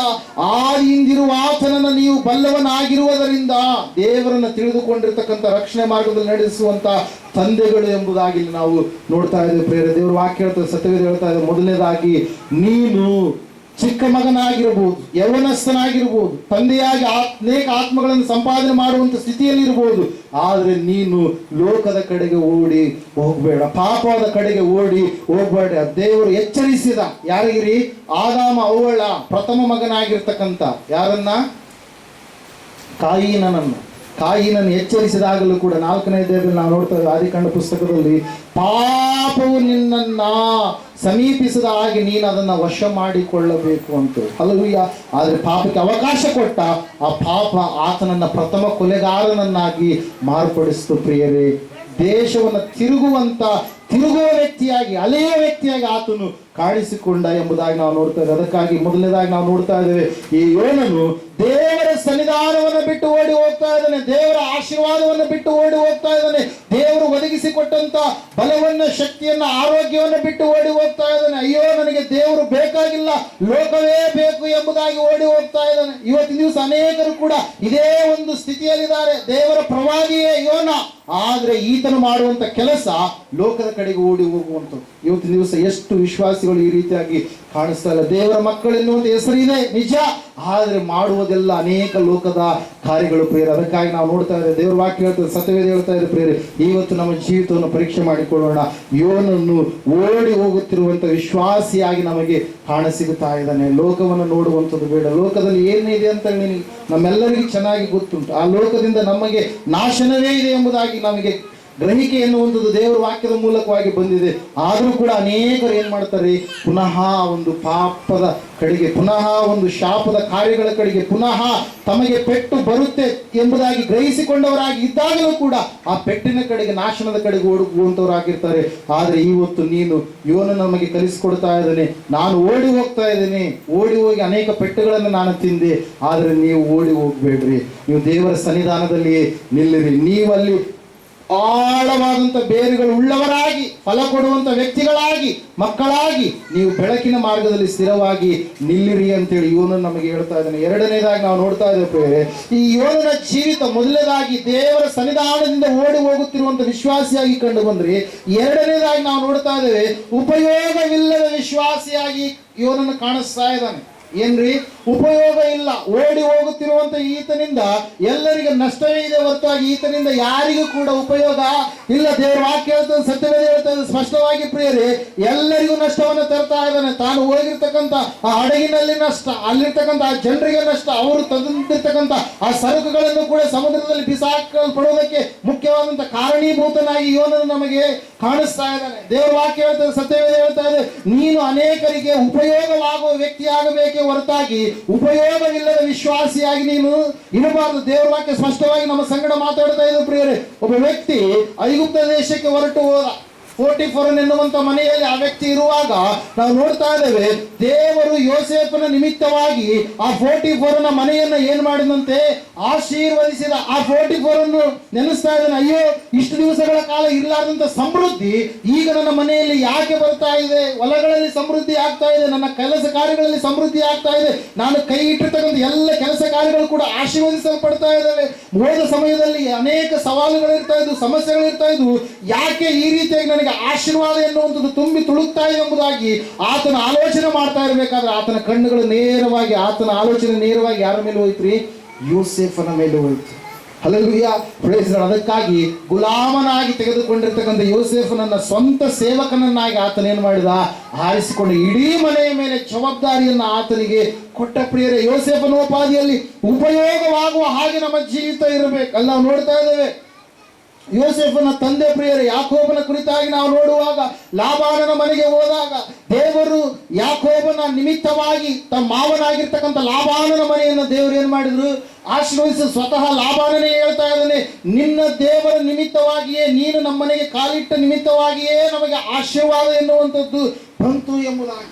ಹಾಗೆ ಇಲ್ಲಿ ಯೋನನ ಜೀವಿತ ಪರಿಪೂರ್ಣವಾಗಿ ತದ್ವಿರುದ್ಧವಾಗಿ ನಮಗೆ ಕಾಣಿಸ್ತಾ ಇದೆ. ಏನಂತ ಹೇಳಿತಾ, ಈತನು ಉಪಯೋಗವಿಲ್ಲದ ವಿಶ್ವಾಸಿಯಾಗಿ ಕಾಣಿಸ್ತಾ ಇದ್ದಾನೆ. ಆತನಿಂದ ಎಲ್ಲಾ ನಷ್ಟಗಳೇ ಆಗ್ತಾ ಇದೆ. ಯಾರಿಗೂ ಕೂಡ ಶುಭ ಇಲ್ಲ, ಯಾರಿಗೂ ಕೂಡ ಲಾಭ ಇಲ್ಲ, ಯಾರಿಗೂ ಕೂಡ ಐಶ್ವರ್ಯ ಎನ್ನುವಂಥದ್ದು ಇಲ್ಲ ಪ್ರಿಯರೇ. ಇವತ್ತಿನ ದಿವಸ ಒಂದು ವೇಳೆ ಸಹೋದರ ಸಹೋದರಿಗೆ ಉಪಯೋಗವಿಲ್ಲದ ಜೀವಿತ ನಿನ್ನದಾಗಿದೆಯೇನೋ, ಯಾರಿಗೂ ಕೂಡ ಉಪಯೋಗವಿಲ್ಲದ ಸ್ಥಿತಿಯಲ್ಲಿ ನೀನು ಜೀವಿಸ್ತಾ ಇದೆ. ನಿನ್ನ ಮನೆಯವರಿಗೆ ಬೇಸರ ಆಗಿದೆಯೇನೋ, ನಿನ್ನ ಸಮಾಜದಲ್ಲಿ ಬೇಸರ ಆಗಿದೆಯೇನೋ, ನಿನ್ನ ಕುಟುಂಬದವರಿಗೆ ಬೇಸರಿಕೆ ಜೀವಿತವನ್ನು ಜೀವಿಸ್ತಾ ಇದೆಯೇನೋ, ಉಪಯೋಗವಿಲ್ಲಾರಂತ ಸ್ಥಿತಿಯಲ್ಲಿ ನೀನು ಇದ್ದೀಯೇನೋ. ಯೋನನು ಹೇಳ್ತಾ ಇದ್ದೇನೆ ಏನಂತೇಳಿ, ನಾನು ಉಪಯೋಗವಿಲ್ಲದ ವಿಶ್ವಾಸಿಯಾಗಿ ಇದ್ದ ಕಾರಣಕ್ಕಾಗಿ ನನ್ನ ಜೀವಿತದಲ್ಲಿ ಅನೇಕ ಪೆಟ್ಟುಗಳನ್ನು, ನೋವುಗಳನ್ನು ನಾನು ತಿಂದೆ ಎಂಬುದಾಗಿ. ಸಹೋದರ ಸಹೋದರಿ, ಒಂದ್ಸಾರಿ ಯೋಸೇಫನನ್ನು ನೆನೆಸ್ಕೊಳ್ಳಿ, ಒಂದ್ಸಾರಿ ಯಾಕೋಬನನ್ನು ನೆನೆಸ್ಕೊಳ್ಳಿ. ಒಂದ್ಸಾರಿ ದಾನಿಯಲ್, ಶಾದ್ರಕ್, ಮೇಷಕ್, ಅಬೇದ್ನೆಗೋರನ್ನ ನೆನೆಸ್ಕೊಳ್ರಿ. ಅವರ ಜೀವಿತ ಯಾವ ರೀತಿಯಾಗಿತ್ತು, ಅವರು ಹೋದಂತ ಸ್ಥಳಗಳಲ್ಲಿ ಆಶೀರ್ವಾದ ಎನ್ನುವಂಥದ್ದು ಬಂತು. ಅದಕ್ಕಾಗಿ ನಾವು ನೋಡ್ತಾ ಇದ್ದ ಮೊದಲನೇ ಕೀರ್ತನೆಯಲ್ಲಿ ಇರುತ್ತೆ ವಾಕ್ಯ ಏನಂತ ಹೇಳಿ ಅಂತಂದ್ರೆ, ಓದ್ತಿರಿ ಒಂದ್ಸಾರಿ 2ನೇ ವಚನ.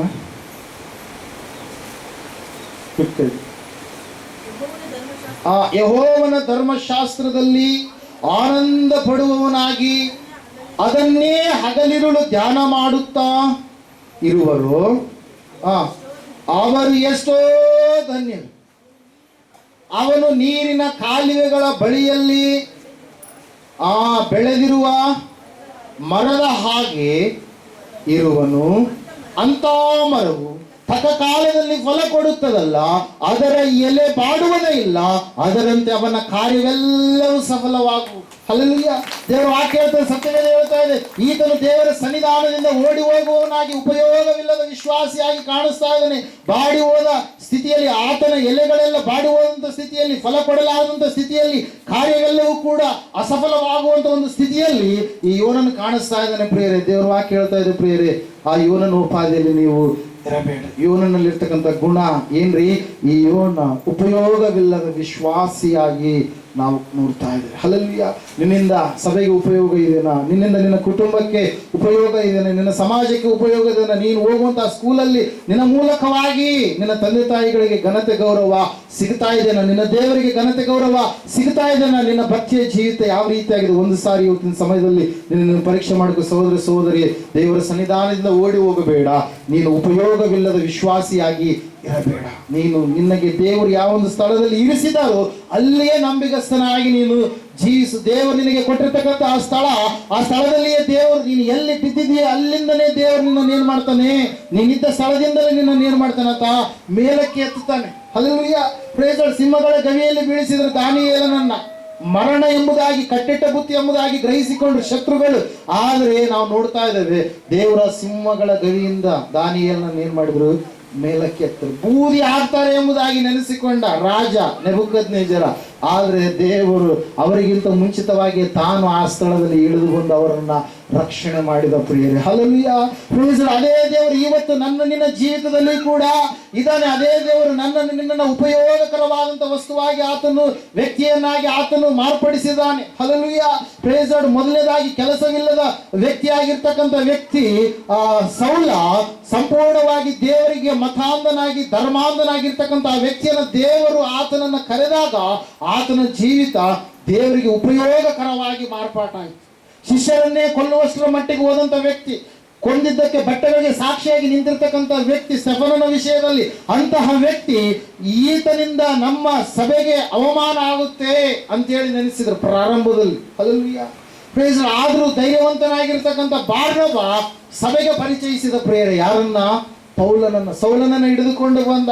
ಈ ಸೌಲನ ಮೂಲಕವಾಗಿ ದೇವರು ಅದ್ಭುತ ಮಾಡ್ತಾನೆ ಎಂಬುದಾಗಿ ಆ ಬಾರ್ನಬ ವಿಶ್ವಾಸ ಇಟ್ಟ. ದೇವರ ವಾಕ್ಯದಲ್ಲಿ ನಾವು ನೋಡ್ತಾ ಇದ್ದೇವೆ, ಉಪಯೋಗವಿಲ್ಲದ ಸ್ಥಿತಿಯಲ್ಲಿರ್ತಕ್ಕಂಥ ಆತ ಸಭೆಯನ್ನ ನಾಶನ ಮಾಡಬೇಕೆಂಬುದಾಗಿ ಹುನ್ನಾರಗಳನ್ನ ಮಾಡಿಕೊಂಡಿರ್ತಕ್ಕಂಥ ಆತ ಪತ್ರಗಳನ್ನು, ಅಧಿಕಾರ ಪತ್ರಗಳನ್ನು ತೆಗೆದುಕೊಂಡು ಎಲ್ಲ ಕ್ರೈಸ್ತರನ್ನು ನಾಶ ಮಾಡಬೇಕೆಂಬುದಾಗಿ ಪಣ ತೊಟ್ಟಂತ ಆತ ಈಗ ಕ್ರಿಸ್ತನ ಪ್ರೀತಿಯ ಸೇವಕನಾಗಿ ಆತನೇನಾದರಿ ಮಾರ್ಪಾಟ. ಅದು ಉಪಯೋಗವಿಲ್ಲದಂತ ವ್ಯಕ್ತಿ ಆತನೇನಾದ ಉಪಯೋಗವಾಗುವ ವ್ಯಕ್ತಿಯಾಗಿ ಬದಲಾವಣೆಯಾದ 14 ಪತ್ರಿಕೆಗಳನ್ನ ಹೊಸ ಒಡಂಬಡಿಕೆಯಲ್ಲಿ ಆತ ರಚಿಸಿದ ಪ್ರಿಯರೇ, ಸಹೋದರ ಸಹೋದರಿಯೇ, ವಿಶ್ವಾಸಿಯೇ, ಇವತ್ತು ನಿನ್ನ ಸ್ಥಿತಿ ಯಾವ ರೀತಿಯಾಗಿದೆ? ಯೋನನಂತೆ ಒಂದು ವೇಳೆ ಉಪಯೋಗವಿಲ್ಲದ ಸ್ಥಿತಿಯಲ್ಲಿ ನೀನಿದ್ರೆ, ಅನೇಕರಿಗೆ ನೀನು ನಷ್ಟ ತರುವಂತ ವ್ಯಕ್ತಿಯಾಗಿ ನೀನಿದ್ರೆ, ಇವತ್ತಾದ ನಿನ್ನ ಭಕ್ತಿಯ ಜೀವಿತವನ್ನು ನೀನು ಬದಲಾಯಿಸಿಕೊಳ್ಳಬೇಕಾಗಿರುವಂಥದ್ದು ಎಷ್ಟೋ ಶ್ರೇಷ್ಠ. ನಿನ್ನಿಂದ ನಿನ್ನ ಕುಟುಂಬಕ್ಕೆ, ನಿನ್ನ ಸಮಾಜಕ್ಕೆ, ನಿನ್ನ ಮನೆಯವರಿಗೆ, ನಿನ್ನ ಸಭೆಗೆ ಒಂದು ವೇಳೆ ಅವಮಾನಕರವಾದಂಥ ರೀತಿಯಲ್ಲಿ ಇದ್ರೆ, ನಿನ್ನ ಲಕ್ಷಣಗಳು ಯಾವಿದವೋ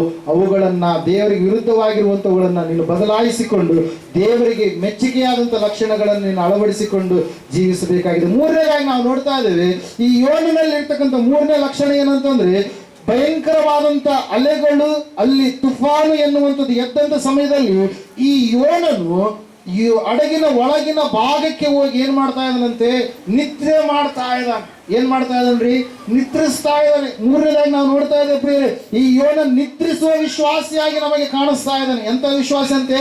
ನಿದ್ರಿಸುವ ವಿಶ್ವಾಸಿ. ದೇವರ ಮಕ್ಕಳು ಇವತ್ತಿನ ದಿವಸ ನಾವು ನೋಡ್ತಾ ಇದ್ದೇವೆ, ದೇವರ ವಾಕ್ಯ ಹೇಳ್ತಾ, ಸತ್ಯವೇದ ಹೇಳ್ತಾ ಇದೆ, ಎಚ್ಚರವಾಗಿದ್ದು ನೀವು ಕರ್ತನನ್ನ ಪ್ರಾರ್ಥಿಸಿರಿ, ಪ್ರಾರ್ಥಿಸುವಂತವ್ರು ನೀವು ಆಗ್ರಿ ಎಂಬುದಾಗಿ. ಆ ಒಂದು ಭಯಂಕರವಾಗಿರ್ತಕ್ಕಂಥ ಅಲೆಗಳು, ಬಿರುಗಾಳಿ ಎನ್ನುವಂಥದ್ದು, ತುಫಾನು ಎನ್ನುವಂಥದ್ದು ಬಂದಾಗ ಸಮುದ್ರದ ನೀರು ಅಲ್ಲ ಕಲ್ಲೋಲವಾಗಿ ಹಡಗು ಎನ್ನುವಂಥದ್ದು ಒಡೆದು ಹೋಗುವಂತ ಸ್ಥಿತಿ ಆದಾಗ ಅಲ್ಲಿರ್ತಕ್ಕಂಥ ಅನ್ಯರೇ, ಜೀವವಿಲ್ಲದ ದೇವತೆಗಳನ್ನು ಪೂಜಿಸುವಂತ ಅವರೇ ತಮ್ಮ ತಮ್ಮ ದೇವತೆಗಳಿಗೆ ಅವ್ರಿಗೆ ಏನ್ ಮಾಡಿದ್ರಂತೆ, ಮೊರೆ ಇಟ್ರು. ಆದ್ರೆ ಈ ಯೋನ ಜೀವವುಳ್ಳಂತ ಭೂಮಿ, ಆಕಾಶ, ಸೂರ್ಯ, ಚಂದ್ರ, ನಕ್ಷತ್ರಗಳನ್ನು ಉಂಟು ಮಾಡಿದಂತ ಸಜೀವ ಸ್ವರೂಪನು ಆಗಿರುವಂತ ದೇವರನ್ನು ನಂಬಿದಂತ ಈತನು ಹೋಗಿ ಆರಾಮ್ ಮಲ್ಕೊಂಡಿದ್ದಾನೆ. ಏನ್ ಮಾಡಿದಾನ್ರಿ? ಆರಾಮ್ ಮಲ್ಕೊಂಡಿದ್ದಾನೆ. ಹಲ್ಲೆಲೂಯಾ. ಹೇಳೋದು ಅರ್ಥ ಆಗ್ತಾ ಇದೆ? ಕಷ್ಟದ ಸಮಯದಲ್ಲಿ, ನಷ್ಟದ ಸಮಯದಲ್ಲಿ, ಬಾಧೆಗಳ ಸಮಯದಲ್ಲಿ ನಾವು ಎಚ್ಚರವಾಗಿದ್ದು ನಾವು ಪ್ರಾರ್ಥಿಸುವವರಾಗಿರ್ಬೇಕೆ ಹೊರತಾಗಿ ನಿದ್ರಿಸುವಂತ ಸ್ಥಿತಿಯ ಕಡೆಗೆ ಹೋಗಬಾರ್ದು. ನಿದ್ರೆ ಎನ್ನುವಂಥದ್ದು ಅದು ನಮ್ಮನ್ನ ಭಯಂಕರವಾದ ಸ್ಥಿತಿಯ ಕಡೆಗೆ ಏನ್ ಮಾಡುತ್ತೆ, ಅದು ನಡೆಸುವಂಥದ್ದಾಗುತ್ತೆ. ನಿದ್ರಿಸುವಾಗ ನಾವು ತಿಮ್ಮಾಪುರ ಗ್ರಾಮದಲ್ಲಿ ಒಂದು ಸಂದೇಶವನ್ನ ಓದು 2 ವಾರಗಳು ಅನ್ಸುತ್ತೆ, 2 ವಾರಗಳ ಮುಂದೆ ಅನ್ಸುತ್ತೆ, ಒಂದು ಸಂದೇಶ ಕೊಟ್ಟು, ನಿದ್ರಿಸುವಾಗ ಸಂಸೋನನ್ನು ಏನ್ ಮಾಡಿದ, ಬಲವನ್ನ ಕಳೆದುಕೊಂಡ. ನಿದ್ರಿಸುವಾಗ ಶಿಷ್ಯರು ದೇವರ ಸಂಗಡ ಗೆತ್ಸೆಮನೆ ತೋಟದಲ್ಲಿ ಇರುವಾಗ ಅವರು ದೇವರ ಸನ್ನಿಧಾನದ ಸಮೀಪದಲ್ಲಿ ಹೋಗಲಾರ್ದ ಹಾಗೆ ಅವ್ರೇನಾದ್ರಿ ಆ ಒಂದು ದರ್ಶನವನ್ನು ಅವ್ರು ಏನ್ ಮಾಡಿದ್ರು, ಕಳೆದುಕೊಂಡ್ರು. ನಿದ್ರಿಸುವಂತ ಸಮಯದಲ್ಲಿ ದೇವರ ಪ್ರಕಾಶ ರೂಪ ಬದಲಾವಣೆ ಆದಾಗ ಅದನ್ನು ನೋಡಲಾರದ ಹಾಗೆ ಅವರ ಕಣ್ಣುಗಳಿಗೆ ಏನಾಗಿತ್ತಂತೆ, ನಿದ್ದೆ ಹತ್ತಿತ್ತು ಎಂಬುದಾಗಿ. ನಿದ್ರಿಸುವಾಗ ಸೈತಾನನು ನಿನ್ನ ಜೀವಿತದಲ್ಲಿ ದೇವರು ಕೊಟ್ಟಿರ್ತಕ್ಕಂಥ ಆತ್ಮ ಆಯುಧಗಳನ್ನ ನೀನು ನಿದ್ರಿಸುವಂತ ಸ್ಥಿತಿಯಲ್ಲಿದ್ರೆ ಆ ಆಯುಧಗಳನ್ನ ಅವನೇನ್ ಮಾಡ್ತಾನೆ, ತೆಗೆದು ಹಾಕ್ತಾನೆ. ಹಲ್ಲೆಲೂಯಾ. ನಿದ್ರಿಸುವಂತ ಸಮಯದಲ್ಲಿ ಸೌಲನ್ನ ಏನಂತ ಹೇಳ್ತಾರೆ, ಸೇನಾಪತಿ ನಿದ್ರಿಸುವಂತ ಸಮಯದಲ್ಲಿ ದಾವೀದನ ಕೈ ಕೆಳಗಿರ್ತಕ್ಕಂಥ ವ್ಯಕ್ತಿ ಹೋಗಿ ಏನ್ ಮಾಡಿದ್ರೆ, ಅವ್ರು ನಿದ್ರಿಸುವಾಗ ಅವರ ಆಯುಧಗಳನ್ನು ಏನ್ ಮಾಡಿದ್ರಂತೆ, ತೆಗೆದುಕೊಂಡ್ರು. ಪ್ರಿಯರೇ, ಹಲ್ಲೆಲೂಯಾ. ದೇವರು ನಿನಗೆ ಆಯುಧಗಳನ್ನ ಕೊಟ್ಟಿದ್ದಾನೆ, ಸರ್ವಾಯುಧಗಳನ್ನು ಧರಿಸಿಕೊಂಡವರಾಗಿ ನೀವು ಇರ್ರಿ ಎಂಬುದಾಗಿ. ಆ ಸರ್ವಾಯುಧಗಳನ್ನ ನಾವು ನಿದ್ರೆ ಮಾಡಿದ್ರೆ, ಅಂದ್ರೆ ಭಕ್ತಿಯ ಜೀವಿತದಲ್ಲಿ ನಿದ್ರೆ ಅಂದ್ರೆ ರಾತ್ರಿ ನಿದ್ದೆನೇ ಮಾಡಬೇಡ ಅಂತ ಕೇಳ್ತೀವಿ. ಹಲ್ಲೆಲೂಯಾ. Praise the Lord. ಆ ನಿದ್ದೆಯ ಕುರಿತಾಗಿ ಹೇಳ್ತಾ ಇದೆ. ಹಲ್ಲೆಲೂಯಾ. ಆತ್ಮದಲ್ಲಿ ಒಂದು ವೇಳೆ ಎಚ್ಚರಿಕೆ ಇರಲಾರ್ದಂತ ಸ್ಥಿತಿಯಲ್ಲಿ ನೀನು ಜೀವಿಸಿದ್ರೆ, ಹಲ್ಲೆಲೂಯಾ, ಅಂದ್ರೆ ನಿದ್ದೆ ಮಾಡುವಾಗ ಏನಾಗುತ್ತೆ, ಸುತ್ತಮುತ್ತ ಅಲ್ಲಿ ಇಲಿ ನಿನ್ನ ಕಾಲ ಬಳಿಯಲ್ಲಿ ಬಂದರೂ ಕೂಡ, ಅಲ್ಲಿ ನಿನ್ನ ಮೇಲೆ ಬಿದ್ದರೂ ಕೂಡ, ಪಕ್ಕದಲ್ಲಿ ಏನಾದರೂ ಆದರೂ ಕೂಡ ಏನು ನಿನಗೆ ಗೊತ್ತಾಗಲ್ಲ. ರಾತ್ರಿ ಮಳೆ ಬಂದಿದ್ದು ಬೆಳಗ ಮುಂಜಾನೆ ಗೊತ್ತಾಗುತ್ತೆ. ಹಲ್ಲೆಲೂಯಾ. ಯಾಕೆ ಹೇಳು, ನಿನ್ನ ಗಾಢ ನಿದ್ರೆಯಲ್ಲಿ ಇರ್ತೀಯ. ಇಲ್ಲಿ ಭಕ್ತಿಯ ಜೀವಿತದಲ್ಲಿ ಒಂದು ವೇಳೆ ನೀನು ನಿನ್ನ ಭಕ್ತಿಯನ್ನು ತಣ್ಣಗೆ ಮಾಡಿಕೊಂಡಾಗ ಈ ಎಲ್ಲ ಕಾರ್ಯಗಳು ನಿನ್ನ ಮಧ್ಯದಲ್ಲಿ ಆಗ್ತಾ ಇರಬೇಕಾದ್ರೆ ನಿನಗೆ ಯಾವ ವಿಷಯಗಳು ಏನಾಗಲ್ಲ, ಗೊತ್ತಾಗಲ್ಲ. ಸೈತಾನನ್ನು ನಾವು ನೋಡ್ತಾ ಇದ್ದೇವೆ, ಗೋಧಿಯ ಮಧ್ಯದಲ್ಲಿ ಜನರು ಏನಂತ ಹೇಳ್ತಾ ಇದ್ದಾರೆ, ಜನರು ಮಲಗಿಕೊಂಡಾಗ ಸೈತಾನನ ಅಣಜೆಯನ್ನ, ವೈರಿಯು ಅಣಜೆಯನ್ನ ಏನಂದಂತೆ ಬಿತ್ತಿ ಹೋದನು ಎಂಬುದಾಗಿ. ಹಲ್ಲೆಲೂಯಾ. ಅದಕ್ಕಾಗಿ ಪ್ರೇರಿಲ್ಲ ನಾವು ನೋಡ್ತಾ ಇದ್ದೇವೆ, ಯೋನನ್ನು ದೇವರಿಂದ ತಪ್ಪಿಸಿಕೊಂಡು ಓಡಿ ಹೋಗ್ತಾ ಇರುವಂಥದ್ದು ಮಾತ್ರವಲ್ಲ, ಉಪಯೋಗವಿಲ್ಲದ ವ್ಯಕ್ತಿಯಾಗಿ, ನಷ್ಟ ತರುವಂತ ವ್ಯಕ್ತಿಯಾಗಿ ಇರುವಂಥದ್ದು ಮಾತ್ರವಲ್ಲ, ಆತನು ಸಂಪೂರ್ಣವಾಗಿ ನಿದ್ರಿಸ್ತಾ ಇದ್ದಾನೆ. ದೇವರ ವಿಷಯವಾಗಿ ಚಿಂತೆ ಇಲ್ಲದ ಹಾಗೆ ನಿದ್ರಿಸ್ತಾ ಇದ್ದಾನೆ. ಭಕ್ತಿಯ ವಿಷಯದಲ್ಲಿ ಏನಂತ ಹೇಳ್ತಾ ಇದ್ದೇವೆ, ಬಲವಿಲ್ಲದ ಹಾಗೆ ಜೀವಿಸ್ತಾ ಇದ್ದಾನೆ, ನಿದ್ರಿಸ್ತಾ ಇದ್ದಾನೆ. ಪ್ರೇರೆ ಇಲ್ಲ ನಾವು ನೋಡ್ತಾ ಇದ್ದೇವೆ, ಅವರಾದರೂ ಪ್ರಾರ್ಥಿಸ್ತಾ ಇದ್ದಾರೆ ಅವರವರ ದೇವತೆಗಳಿಗೆ, ಈತನಾದ್ರೂ ಏನ್ ಮಾಡ್ತಾ ಇದ್ದಾನಂತೆ, ನಿದ್ರಿಸ್ತಾ ಇದ್ದಾನೆ. ಅವರು ಬಂದು ಕರಿತಾ ಇದ್ದಾರೆ. ಓದ್ತೀರಾ 5ನೇ ವಚನ. ಆಗ ನಾವಿಕರು ಹೆದರಿ ತಮ್ಮ ತಮ್ಮ ದೇವರುಗಳಿಗೆ ಮೊರೆಯಿಟ್ಟು ತಮ್ಮ ಕಷ್ಟವು ಕಡಿಮೆಯಾಗುವ ಹಾಗೆ ಹಡಗಿನ ಸಾಮಾನುಗಳನ್ನು ಸಮುದ್ರಕ್ಕೆ ಬೀಸಾಟು ಬಿಟ್ಟರು. ಇಷ್ಟರೊಳಗೆ ಯೋನನ ಹಡಗಿನ ಒಳ ಭಾಗಕ್ಕೆ ಇಳಿದು ಮಲಗಿಕೊಂಡಿದ್ದನು. ಗಾಢ ನಿದ್ರೆ ಹತ್ತಿತು. ಈಗಿರಲು ಹಡಗಿನ ಯಜಮಾನನು ಅವನ ಬಳಿಗೆ ಬಂದು, ಇದೇನು ನಿದ್ದೆ ಮಾಡುತ್ತಿ ಎಂದು ಎದ್ದು ನಿನ್ನ ದೇವರಿಗೆ ಮೊರೆಯಿಡು. ಒಂದು ವೇಳೆ ನಿನ್ನ ದೇವರು ನಮ್ಮನ್ನು ರಕ್ಷಿಸಲು ನಾಶವಾಗದೆ ಉಳಿದೆವು ಎಂದು ಹೇಳಿದನು ಎಂಬುದಾಗಿ. ಹಲ್ಲೆಲೂಯಾ. ಇನ್ನೊಬ್ಬ ವ್ಯಕ್ತಿ ಬಂದು ಹೇಳುವವರೆಗೂ ಕೂಡ ಯೋನನಲ್ಲಿ ಏನ್ ಕಾಣಿಸ್ತಾ ಇದ್ರಿ, ನಿದ್ದೆನೆ ಕಾಣಿಸ್ತಾ ಇದೆ. ಹಲ್ಲೆಲೂಯಾ. ದೇವರ ವಾಕ್ಯ ಹೇಳ್ತಾ, ಸತ್ಯವೇದ ಹೇಳ್ತಾ ಇದೆ, ಪ್ರೇರೆ ಇವತ್ತಿನ ದಿವಸ ನೀನು ಎಚ್ಚರವಾಗಿದ್ದು ಪ್ರಾರ್ಥಿಸಬೇಕಾಗಿದೆ. ನಿನ್ನ ದೀಪ ಉರಿಯುತ್ತಾ ಇರಬೇಕಂತ ಹೇಳಿ ದೇವರು ನೇಮಕ ಮಾಡಿದಾನೆ. ನಿನ್ನ ದೀಪವನ್ನು ನೀನು ತಣ್ಣಗೆ ಮಾಡಿಕೊಳ್ಳಬಾರದು. ದೇವರು ನಿನ್ನ ಆತ್ಮ ದೀಪವನ್ನು ಆತನು ಬೆಳಗಿಸಿದಾನೆ. ಆ ದೀಪವನ್ನು ನೀನು ಏನ್ ಮಾಡಬಾರ್ದು, ತಣ್ಣಗೆ ಮಾಡಿಕೊಳ್ಳಬಾರದು. ದೇವರು ವಾಕ್ಯ ಹೇಳ್ತಾ, ಸತ್ಯವೇದ ಹೇಳ್ತಾ ಇದೆ, ಯೋನನು ನಿದ್ರಿಸುವಂತ ವ್ಯಕ್ತಿಯಾಗಿದ್ದಾನೆ. ನಾವಾದರೂ ನಿದ್ರಿಸದೆ ಪ್ರಾರ್ಥಿಸುವಂತ ವ್ಯಕ್ತಿಗಳಾಗಿರ್ಬೇಕು. ವಾಕ್ಯ ಕೇಳುವಂತ ಸಮಯದಲ್ಲಿ ಅನೇಕರು ನಿದ್ರೆ ಮಾಡ್ತಾ ಇರ್ತಾರೆ. ಅಲ್ಲಿ ಹೇಳ್ರಿ, ವಾಕ್ಯ ಕೇಳುವಂತ ಸಮಯ ಇದೇ ಒಂದು ಸಂದರ್ಭ ಬಂತು. ಎಲ್ಲಿ ಅಪೊಸ್ತಲರ ಕೃತ್ಯಗಳ ಪುಸ್ತಕದಲ್ಲಿ ನಾವು ನೋಡ್ತಾ ಇದ್ದೇವೆ, ಪೌಲನು ಬಹಳವಾಗಿ ವಾಕ್ಯವನ್ನು ಹೇಳ್ತಾ ಇದ್ದಾನೆ. 20ನೇ ಅಧ್ಯಾಯದಲ್ಲಿ ಅನ್ಸುತ್ತೆ ಅಪೊಸ್ತಲರ ಕೃತ್ಯಗಳ ಪುಸ್ತಕದಲ್ಲಿ ವಾಕ್ಯ ಹೇಳ್ತಾ ಇರ್ಬೇಕಾದ್ರೆ 3ನೇ ಅಂತಸ್ತಿನ ಕಿಡಕಿನಲ್ಲಿ ಒಬ್ಬ ವ್ಯಕ್ತಿ ಕೂತ್ಕೊಂಡು ವಾಕ್ಯ ಕೇಳ್ತಾ ಇರ್ಬೇಕಾದ್ರೆ ಸಡನ್ ಆಗಿ ಆ 3ನೇ ಅಂತಸ್ತಿನಿಂದ ಏನ್ ಮಾಡಿದಂತ್ರಿ, ಕೆಳಗಡೆ ಬಿದ್ದು. ಹಲ್ಲೆಲೂಯಾ. Praise Lord. ವಾಕ್ಯ ಹೇಳ್ತದೆ, ಆ ಬಿದ್ದಂಥ ವ್ಯಕ್ತಿ ಉಳಿಯಿಲ್ಲ, ಅವನು ಸತ್ತು ಹೋದ. ಮತ್ತೆ ಪೌಲನು ಪ್ರಾರ್ಥಿಸಿದಾಗ ದೇವರ ಆ ವ್ಯಕ್ತಿಗೆ ಮತ್ತೆ ಜೀವವನ್ನು ಕೊಟ್ಟ. ಅವನ ಹೆಸರು ಯುತೀಕನು ಎಂಬುದಾಗಿ. ಹಲ್ಲೆಲೂಯಾ. Praise Lord. ನಾವು ನೋಡ್ತಾ ಇದ್ದೇವೆ ಪ್ರಿಯರೇ, ಪಾರಿವಾಳದಂತೆ ನಿಷ್ಕಪಟವಾಗಿರ್ತಕ್ಕಂಥ ವ್ಯಕ್ತಿಯಾಗಿರ್ಬೇಕಾಗಿರ್ತಕ್ಕಂಥ ಯೋನ ಭಕ್ತಿಯ ಜೀವಿತದಲ್ಲಿ, ಯೋನ ಅಂದ್ರೆ ಏನರ್ಥ? ಗೂವ. ಹಲ್ಲೆಲೂಯಾ. ಪಾರಿವಾಳ ಎಂಬುದು. ಹಲ್ಲೆಲೂಯಾ. Praise Lord. ಇಲ್ಲಿ ನಾವು ನೋಡ್ತಾ ಇದ್ದೇವೆ ದೇವರ ವಾಕ್ಯ ಹೇಳ್ತದೆ, ಸತ್ಯವೇದ ಹೇಳ್ತಾ ಇದೆ ಸ್ಪಷ್ಟವಾಗಿ. ಏನಂತ ಹೇಳಂತಂದ್ರೆ, ಗಾಢ ನಿದ್ರೆಯಲ್ಲಿದ್ದಾನೆ ಹೊರತಾಗಿ ದೇವರಿಗೆ ಪ್ರಾರ್ಥಿಸ್ತಾ ಇಲ್ಲ. ಅವನಿಗೆ ಆಗ್ತಾ ಇದೆ, ನಷ್ಟ ಆಗ್ತಾ ಇದೆ, ಎಲ್ಲ ಸುತ್ತಮುತ್ತಲೆಲ್ಲ ಪರಿಸ್ಥಿತಿಗಳು ಅಲ್ಲ ಕಲ್ಲಲ್ಲ ಆಗ್ತಾ ಇದೆ, ಆದ್ರೂ ಕೂಡ ಈತನು ಪ್ರಾರ್ಥಿಸ್ತಾ ಇಲ್ಲ. ಇವತ್ತು ಕೂಡ ಅನೇಕರು ಇನ್ನೊಬ್ಬರಿಗೆ ಕಷ್ಟ ಬಂದಾಗ, ಇನ್ನೊಬ್ಬರಿಗೆ ನಷ್ಟ ಬಂದಾಗ ಬೇಸಾಯ್ತು ಅಂತೇಳಿ ಮನಸ್ಸಲ್ಲಿ ಅನ್ಕೊಳ್ಳೋರೇ ಜಾಸ್ತಿ ಇರುತ್ತೆ ಸಂಖ್ಯೆ. ಹಲ್ಲೆಲೂಯಾ. ಆಯ್ತು, ಭಾರಿ ಭಕ್ತಿ ಅಂತಿದ್ರು, ಆಗ್ಬೇಕು ಹಿಂಗ ಅಂತೇಳಿ ಅಂದ್ಕೊಳ್ಳೋರು ಇರ್ತಾರೆ ಹೊರತಾಗಿ ಅಯ್ಯೋ ಇವ್ರಿಗೆ ಈ ರೀತಿಯಾಗಿ ಆಗ್ಬಾರ್ದು ಇತ್ತಲ್ಲ ಅಂತೇಳಿ ಮನಮೊರಿಗೆ ಅವರ ಕುಟುಂಬಕ್ಕೋಸ್ಕರವಾಗಿ ಪ್ರಾರ್ಥಿಸುವಂಥವ್ರ ಸಂಖ್ಯೆ ಬಹಳ ಕಡಿಮೆ ಪ್ರಿಯರೇ. ಅದ್ರ ಸಲುವಾಗಿ ದೇವ್ರ ವಾಕ್ಯದಲ್ಲಿ ನಾವು ನೋಡ್ತಾ ಇದ್ದೇವೆ, ದೇವರು ಎಲ್ಲರಿಗೂ ಕೂಡ ಸರಿಯಾದ ರೀತಿಯಲ್ಲಿ ಏನು ಮಾಡ್ತಾನೆ? ತೀರ್ಪನ್ನು ಕೊಡ್ತಾನೆ. ದೇವ್ರ ವಾಕ್ಯ ಹೇಳ್ತಾರೆ, ಸತ್ಯವೇದ ಹೇಳ್ತಾ ಇದೆ ಪ್ರಿಯರೇ, ಬೇರೆಯವರಿಗೆ ಕಷ್ಟಗಳಾದಾಗ ಸಭೆಯೇ ನೀನು ಪ್ರಾರ್ಥಿಸು. ಕೋವಿಡ್ ಟೈಮಲ್ಲಿ ಎಷ್ಟು ಜನರು ಪ್ರಾರ್ಥನೆ ಮಾಡಿದ್ರಿ? ಕೊರೋನಾ ಬಂದಾಗ ಎಷ್ಟು ಜನರು ಪ್ರಾರ್ಥನೆ ಮಾಡಿದ್ರಿ? ಹಲ್ಲೆಲೂಯಾ. ಸಭೆಯಾಗಿ ನಾವು ಏನು ಮಾಡಿದ್ವಿ? ಅದಕ್ಕೋಸ್ಕರವಾಗಿ ನಾವು ಪ್ರಾರ್ಥನೆಯನ್ನ ಮಾಡಿದ್ವಿ. ಹಲ್ಲೆಲೂಯಾ. ಅದು ಹೋಗ್ಬೇಕು ಅಂತೇಳಿ, ಅದು ದೇವರ ಚಿತ್ತವೇ ಆಗಿತ್ತು, ಅದು ಬಂದಿರುವಂಥದ್ದು. ಅದು ದೇವರೇ ಬೇಗನೆ ಅದನ್ನು ನೀನೇನು ಮಾಡು, ತೆಗೆದು ಹಾಕು ಎಂಬುದಾಗಿ. ಯಾಕಂದ್ರೆ ದೇವರು ಮೊದಲೇ ಬರೆಸಿಟ್ಟಿದ್ದಾನೆ, ಅಂಟು ರೋಗಗಳೇನಾಗ್ತವೆ? ಕಾಣಿಸಿಕೊಳ್ಳುತ್ತವೆ ಎಂಬುದಾಗಿ. ಹಲ್ಲೆಲೂಯಾ. ಅಂತ್ಯಕಾಲದಲ್ಲಿ ಭಯಂಕರವಾಗಿರ್ತಕ್ಕಂಥ ರೋಗಗಳು ಕಾಣಿಸಿಕೊಳ್ಳುತ್ತವೆ ಅಂತೇಳಿ. ಹಲ್ಲೆಲೂಯಾ. ಜ್ಞಾನ ಎನ್ನುವಂಥದ್ದು ವಿಪರೀತವಾಗಿ ಹೆಚ್ಚಾಗುತ್ತೆ ಎಂಬುದಾಗಿ. ಸಮುದ್ರದಲ್ಲಿ ಇರಬೇಕಾದಂಥ ನೀರು ಪಟ್ಟಣಗಳ ಒಳಗಡೆ ನುಗ್ಗುತ್ತೆ ಎಂಬುದಾಗಿ, ಸುನಾಮಿ ಬರುತ್ತೆ ಎಂಬುದಾಗಿ, ಭಯಂಕರವಾದಂಥ ಯುದ್ಧದ ವಾತಾವರಣ, ಯುದ್ಧದ ಪರಿಸ್ಥಿತಿಗಳು ನಡೀತವೆ ಅಂತೇಳಿ. ಒಂದು ರಾಜ್ಯದವರು ಕಂಡ್ರೆ ಮತ್ತೊಂದು ರಾಜ್ಯದವರಿಗೆ ಆಗಲ್ಲ, ಒಂದು ದೇಶದವರು ಕಂಡ್ರೆ ಮತ್ತೊಂದು ದೇಶದವರಿಗೆ ಆಗಲ್ಲ. ಭಯಂಕರವಾಗಿರ್ತಕ್ಕಂಥ ಕ್ರೂರವಾದಂಥ ಘಟನೆಗಳು ನಡೀತವೆ. ನಾವು ಎಂದು ಕಂಡರಿಯದ ರೀತಿಯಲ್ಲಿ ಭಯಂಕರವಾದಂಥ ಪಾಪದ ಕಾರ್ಯಗಳು ನಡೀತವೆ ಅಂತೇಳಿ ದೇವರು ಯಾವಾಗಲೂ ಬರೆದಿಟ್ಟಿರುವಂಥದ್ದು. ಇವತ್ತು ಚಾಚು ತಪ್ಪದೆ ಎಲ್ಲವೂ ಕೂಡ ಸರಿಯಾಗಿ ಅದೇ ರೀತಿಯಲ್ಲಿ ಏನಾಗ್ತಾ ಇದೆ? ಜರುಗ್ತಾ ಇದೆ, ನಡೀತಾ ಇದೆ ಪ್ರಿಯರೇ. ಅದಕ್ಕಾಗಿ ನಾವು ನೋಡ್ತಾ ಇದ್ದೇವೆ, ಸಭೆಯೇ ನೀನು ಪ್ರಾರ್ಥಿಸುವಂತ ವ್ಯಕ್ತಿಯಾಗು, ನೀನು ನಿದ್ರಿಸಬೇಡ, ನೀನು ಎಚ್ಚರವಾಗಿದ್ದು ನೀನು ಪ್ರಾರ್ಥಿಸು. ಯೇಸು ಸ್ವಾಮಿ ಹೇಳಿದ್ರು, ಗೆತ್ಸೆಮನೆ ತೋಟದಲ್ಲಿ ಶೋಧಕನು ಬರ್ಲಿಕ್ಕಿದ್ದಾನೆ, ಶೋಧನೆಗೆ ಒಳಗಾಗದಂತೆ ನೀವು ಎಚ್ಚರವಾಗಿದ್ದು ಏನ್ ಮಾಡ್ಬೇಕಂತೆ? ಪ್ರಾರ್ಥಿಸಬೇಕು. ನಿಮ್ಮ ದೀಪಗಳು ಉರಿಯುತ್ತಲೇ ಇರಬೇಕು. ಹಲ್ಲೆಲೂಯಾ.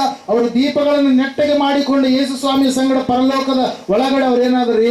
ಮನೆಯ ಒಳಗಡೆ ಅವರು ಬಾಗಿಲ ಮೂಲಕವಾಗಿ ಒಳಗಡೆ ಹೋದ್ರು ಪ್ರಿಯರೇ. ಇವತ್ತು ನೀನು ನಿದ್ರಿಸುವಂತ ವ್ಯಕ್ತಿ ಆದ್ರೆ ಆ ಹೋಗುವಂತ ಸೌಭಾಗ್ಯವನ್ನು ನೀನೇನ್ ಮಾಡ್ತೀಯಾ? ಕಳೆದುಕೊಳ್ಳುತ್ತೀಯ. ನಿನ್ನ ದೀಪ ಬೆಳಗುವ ದೀಪವಾಗಿರಬೇಕು. ಅದು ದೇವರಿಗಾಗಿ ಮತ್ತು ದೇವರಿಗೋಸ್ಕರವೇ ಮಾತ್ರವಲ್ಲದೆ ದೇವರು ಹೇಳಿದಾನೆ, ನೀವು ನನ್ನನ್ನು ಪ್ರೀತಿಸಿರಿ, ನಿನ್ನಂತೆ ನಿನ್ನ ನೆರೆಯವನನ್ನು ಕೂಡ ನೀನು ಪ್ರೀತಿಸುವಂತ ಹಂಗಿನಲ್ಲಿದೆ. ಇನ್ನೊಬ್ಬರ ಮೇಲೆ ದ್ವೇಷ ಬೇಡ, ಕಕ್ಷೆ ಬೇಡ, ಅಸೂಯೆ ಬೇಡ, ಇನ್ನೊಬ್ಬರ ಮೇಲೆ ಕೆಟ್ಟದ್ದನ್ನ ನಾವು ಹಾಕುವಂಥದ್ದು ಬೇಡ, ಇನ್ನೊಬ್ಬರಿಗೆ ಕೆಟ್ಟದ್ದಾಗಲಿ ಅಂತೇಳಿ ಬಯಸುವಂಥದ್ದು ಬೇಡ. ದೇವರು ನಮಗೆ ಒಳ್ಳೆಯದನ್ನೇ ಕಳಿಸಿದ್ದಾನೆ, ಆ ದೇವರು ನಮಗೆ ಒಳ್ಳೆಯದನ್ನೇ ಮಾಡಿದ್ದಾನೆ.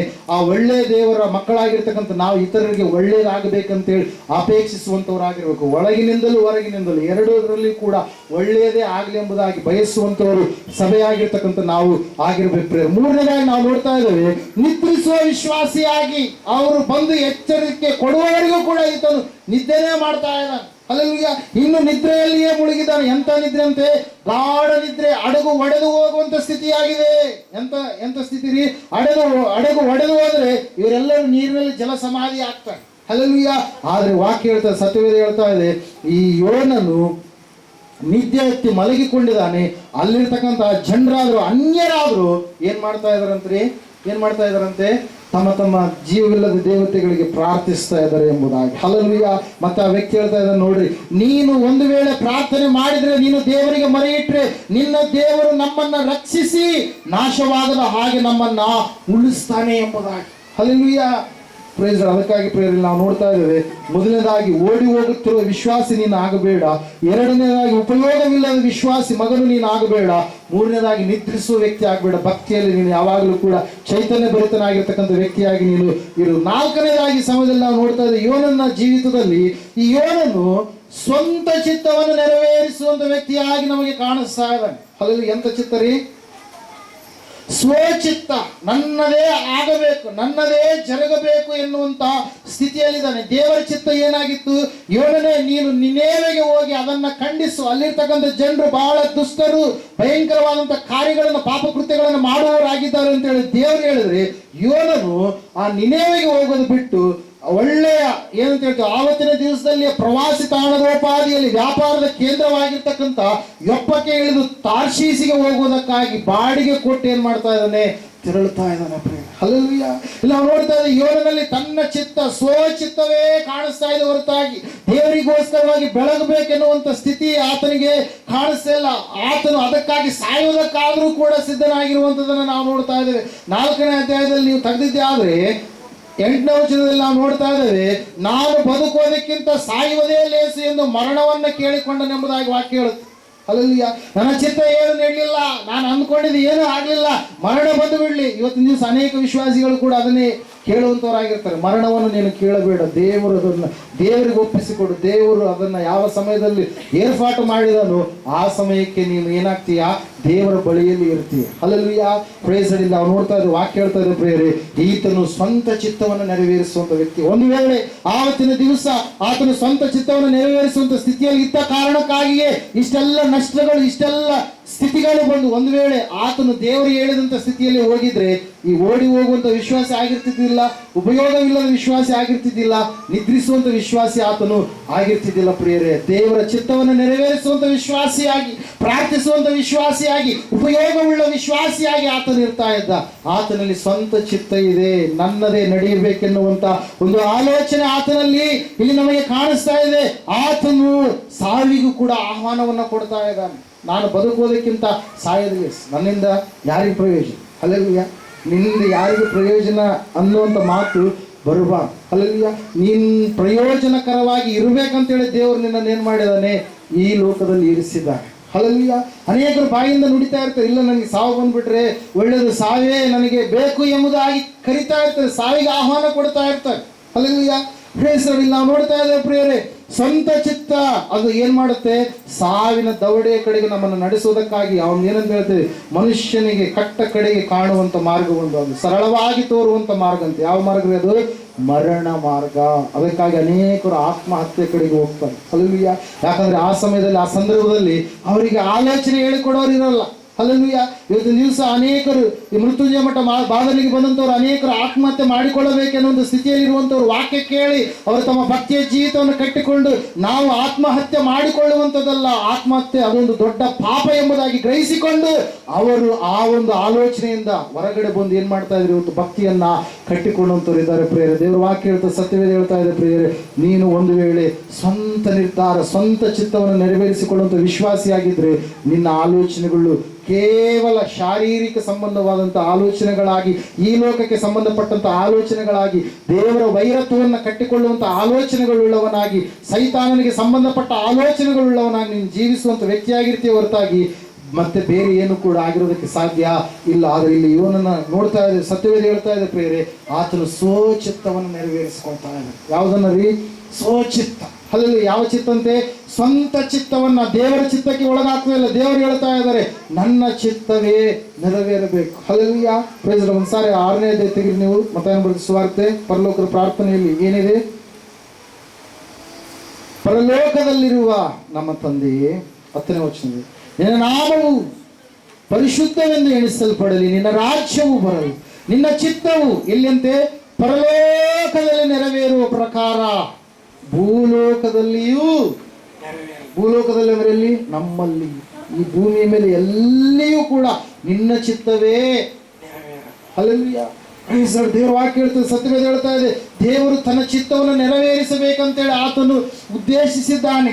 ಆತನ ಚಿತ್ತವೇ, ಆತನ ಚಿತ್ತಕ್ಕೆ ನಾವು ಏನಂತ ಹೇಳ್ತಾ ಇದ್ದೇವೆ, ಒಳಗಾಗಿ ನಾವು ಜೀವಿಸಬೇಕು. ಒಂದ್ಸಾರಿ ನಾವು ನೋಡುವಾಗ ಈ ಯೋಸೇಫನ್ನು ಜೀವಿತದಲ್ಲಿ ಭಯಂಕರವಾದಂತ ಕಷ್ಟ ಎನ್ನುವಂಥದ್ದು ಸಂಭವಿಸಿದಾಗ ಪ್ರಿಯರೇ, ಸತ್ಯವೇದ ಹೇಳ್ತಾ ಇದೆ, ದೇವರ ಇದಕ್ಕೆ ಅನುಮತಿ ಕೊಟ್ಟನೆಂಬುದಾಗಿ. 50ನೇ ಅಧ್ಯಾಯದಲ್ಲಿ ಆದಿಕಾಂಡ ಪುಸ್ತಕ ನೀವು ತೆಗೆದಿದ್ದೆ ಆದ್ರೆ ಅದು ದೇವರ ಚಿತ್ತವಾಗಿತ್ತು ಎಂಬುದಾಗಿ ನಾವು ನೋಡ್ತಾ ಇದ್ದೇವೆ.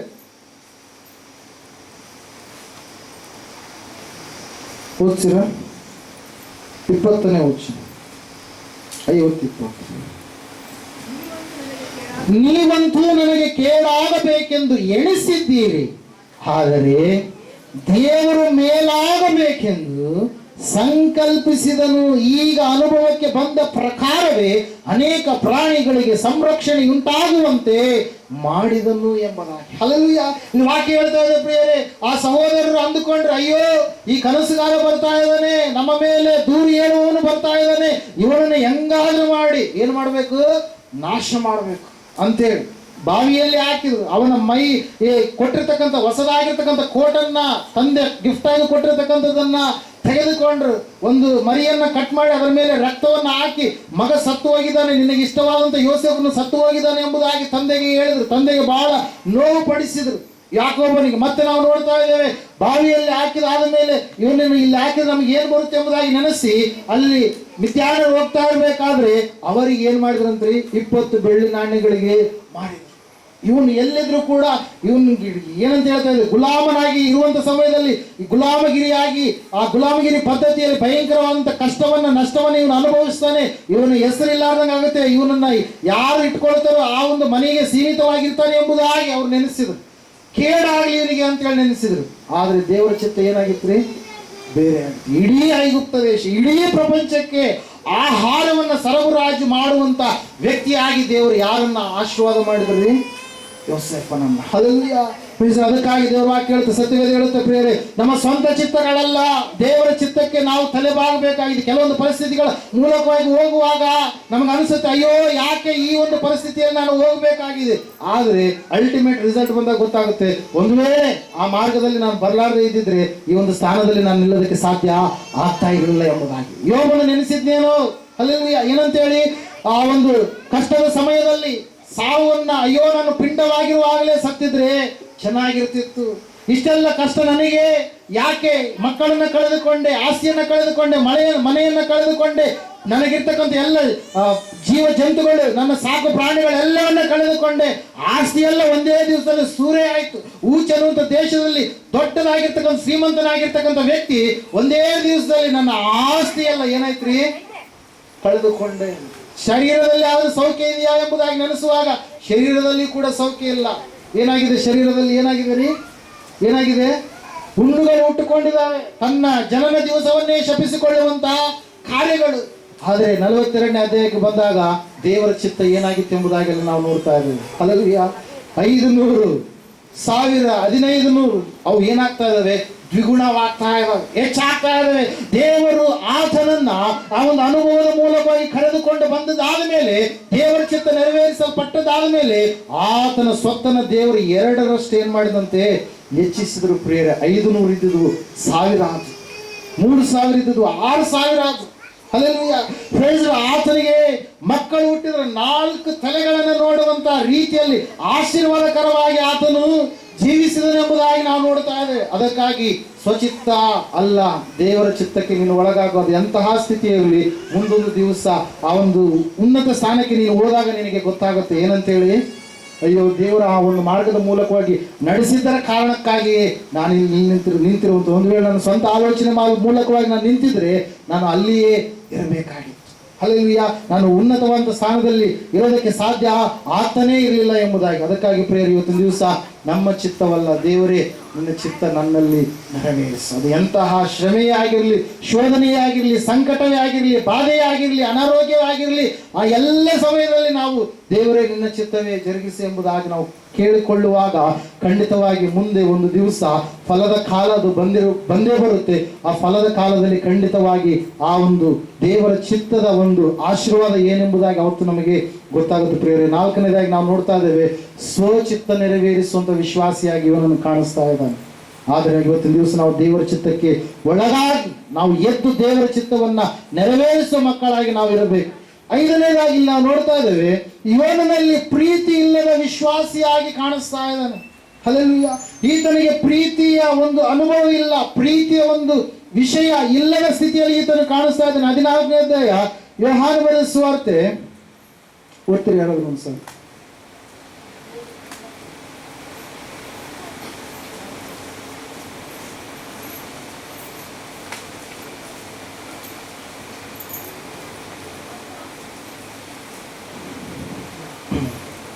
ಹಲ್ಲೆಲೂಯಾ. 21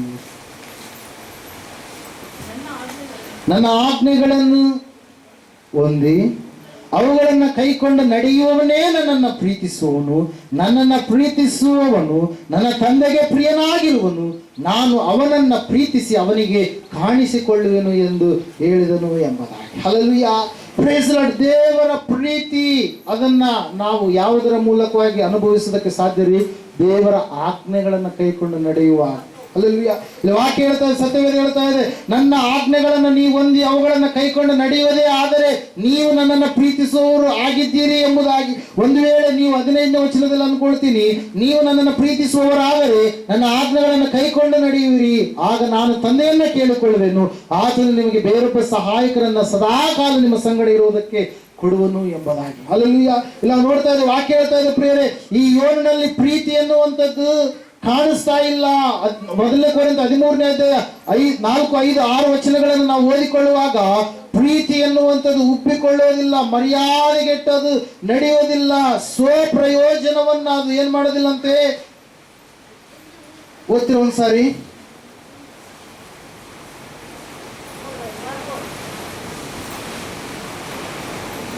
ಮರ್ಯಾದೆಗೆಟ್ಟು ನಡೆಯುವುದಿಲ್ಲ, ಸ್ವಪ್ರಯೋಜನವನ್ನ ಚಿಂತಿಸುವುದಿಲ್ಲ, ಸಿಟ್ಟುಗೊಳ್ಳುವುದಿಲ್ಲ, ಅಪಕಾರವನ್ನ ಮನಸ್ಸಿನಲ್ಲಿ ಇಟ್ಟುಕೊಳ್ಳುವುದಿಲ್ಲ, ಅನ್ಯಾಯವನ್ನು ನೋಡಿ ಸಂತೋಷ ಪಡದೆ ಸತ್ಯಕ್ಕೆ ಜಯವಾಗುವಲ್ಲಿ ಸಂತೋಷ ಪಡುತ್ತದೆ. ಇಲ್ಲ ನೋಡ್ತಾ ಇದೆ, ಬಹಳ ತಾಳ್ಮೆಯುಳ್ಳದ್ದು ಪ್ರಿಯರೇ, ದಯ ತೋರಿಸುವಂತದ್ದು ಪ್ರೀತಿಯಾಗಿದೆ, ಹೊಟ್ಟೆ ಕಿಚ್ಚು ಪಡಲಾರದ್ದು ಪ್ರೀತಿಯಾಗಿದೆ, ಹೊಗಳಿಕೊಳ್ಳದೆ ಇರುವಲಾರದ್ದು ಪ್ರೀತಿಯಾಗಿದೆ, ಉಪ್ಪಿಕೊಳ್ಳಲಾರದ್ದು ಪ್ರಿಯಾಗಿದೆ, ಮರ್ಯಾದೆಗೆಟ್ಟು ನಡೆಯಲಾರದ್ದು ಪ್ರೀತಿಯಾಗಿದೆ. ಇಲ್ಲಿ ಯೋನನಲ್ಲಿ ನಾವು ನೋಡ್ತಾ ಇದ್ದೇವೆ, ದೇವರು ಹೇಳಿದ ನಿನೆವೆಗೆ ಹೋಗು ಎಂಬುದಾಗಿ. ಯೋನನ್ ಏನ್ ಹೇಳ್ತಾ ಇದ್ದಾನೆ?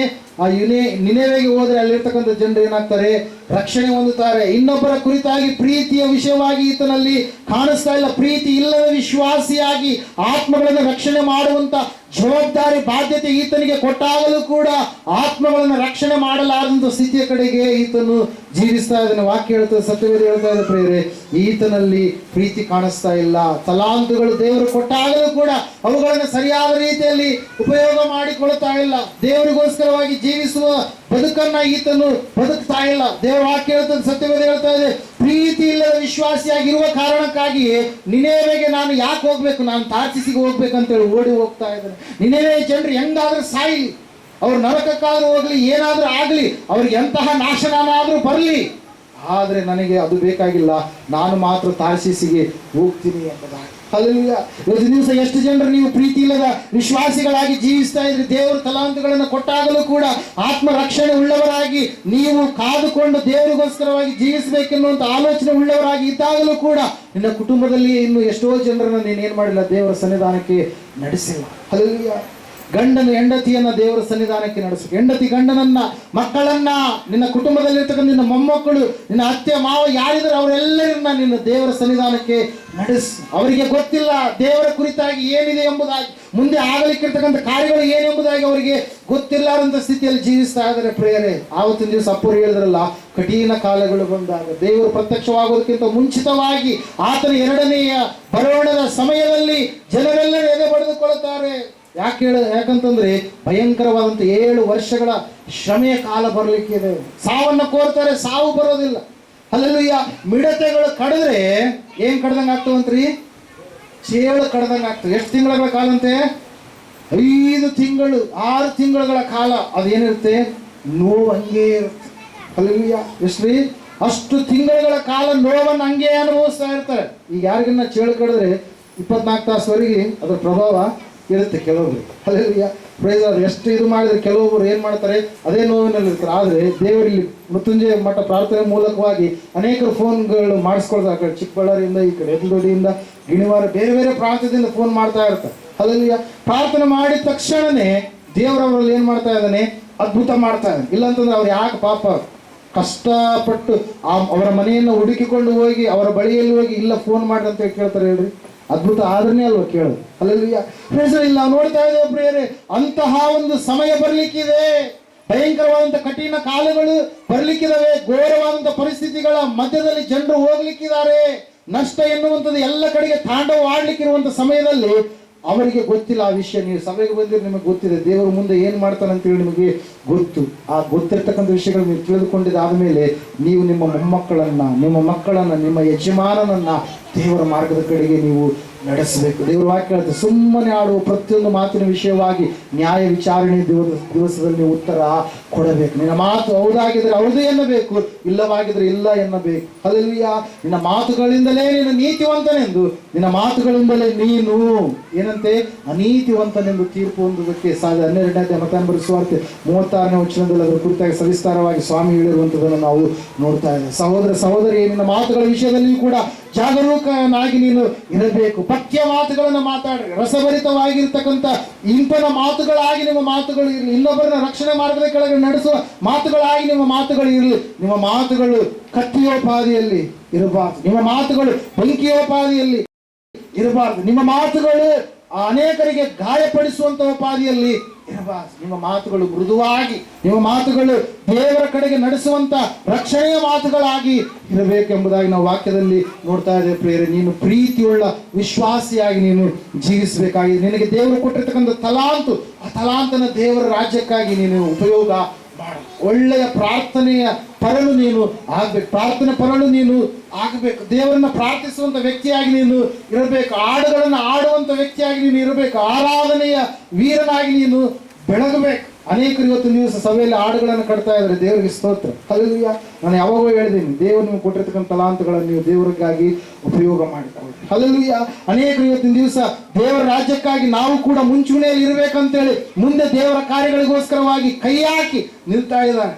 ದೇವರಿಗೆ ಸ್ತೋತ್ರ. ಆವತ್ತಿನ ದಿವಸ ಬರ್ನಬ ಎನ್ನುವಂತ ವ್ಯಕ್ತಿ ಯೋಸೇಫನಾಗಿರುವಾಗ ಆತನು ತನ್ನ ಹೊಲವನ್ನೆಲ್ಲ ಮಾರಿ ದೇವರ ಸೇವೆಗೆ ಏನ್ ಮಾಡಿದಂತೆ ಕೊಟ್ಟ. ಪ್ರಿಯರೇ, ಆತನನ್ನ ದೇವರ ಆಶೀರ್ವಾದ ಮಾಡಿದ್ರು. ಬಾರ್ನಬ ಎನ್ನುವಂತ ಹೆಸರನ್ನ ಆತನಿಗೆ ಸಭೆಯವರು ಏನ್ ಮಾಡಿದಂತೆ ಕೊಟ್ರು ಎಂಬುದಾಗಿ ನಾವು ನೋಡ್ತಾ ಇದ್ದೇವೆ. ಪ್ರಿಯರೇ, ಹಲ್ಲೆಲೂಯಾ. ಅಂದ್ರೆ ಧೈರ್ಯಶಾಲಿ.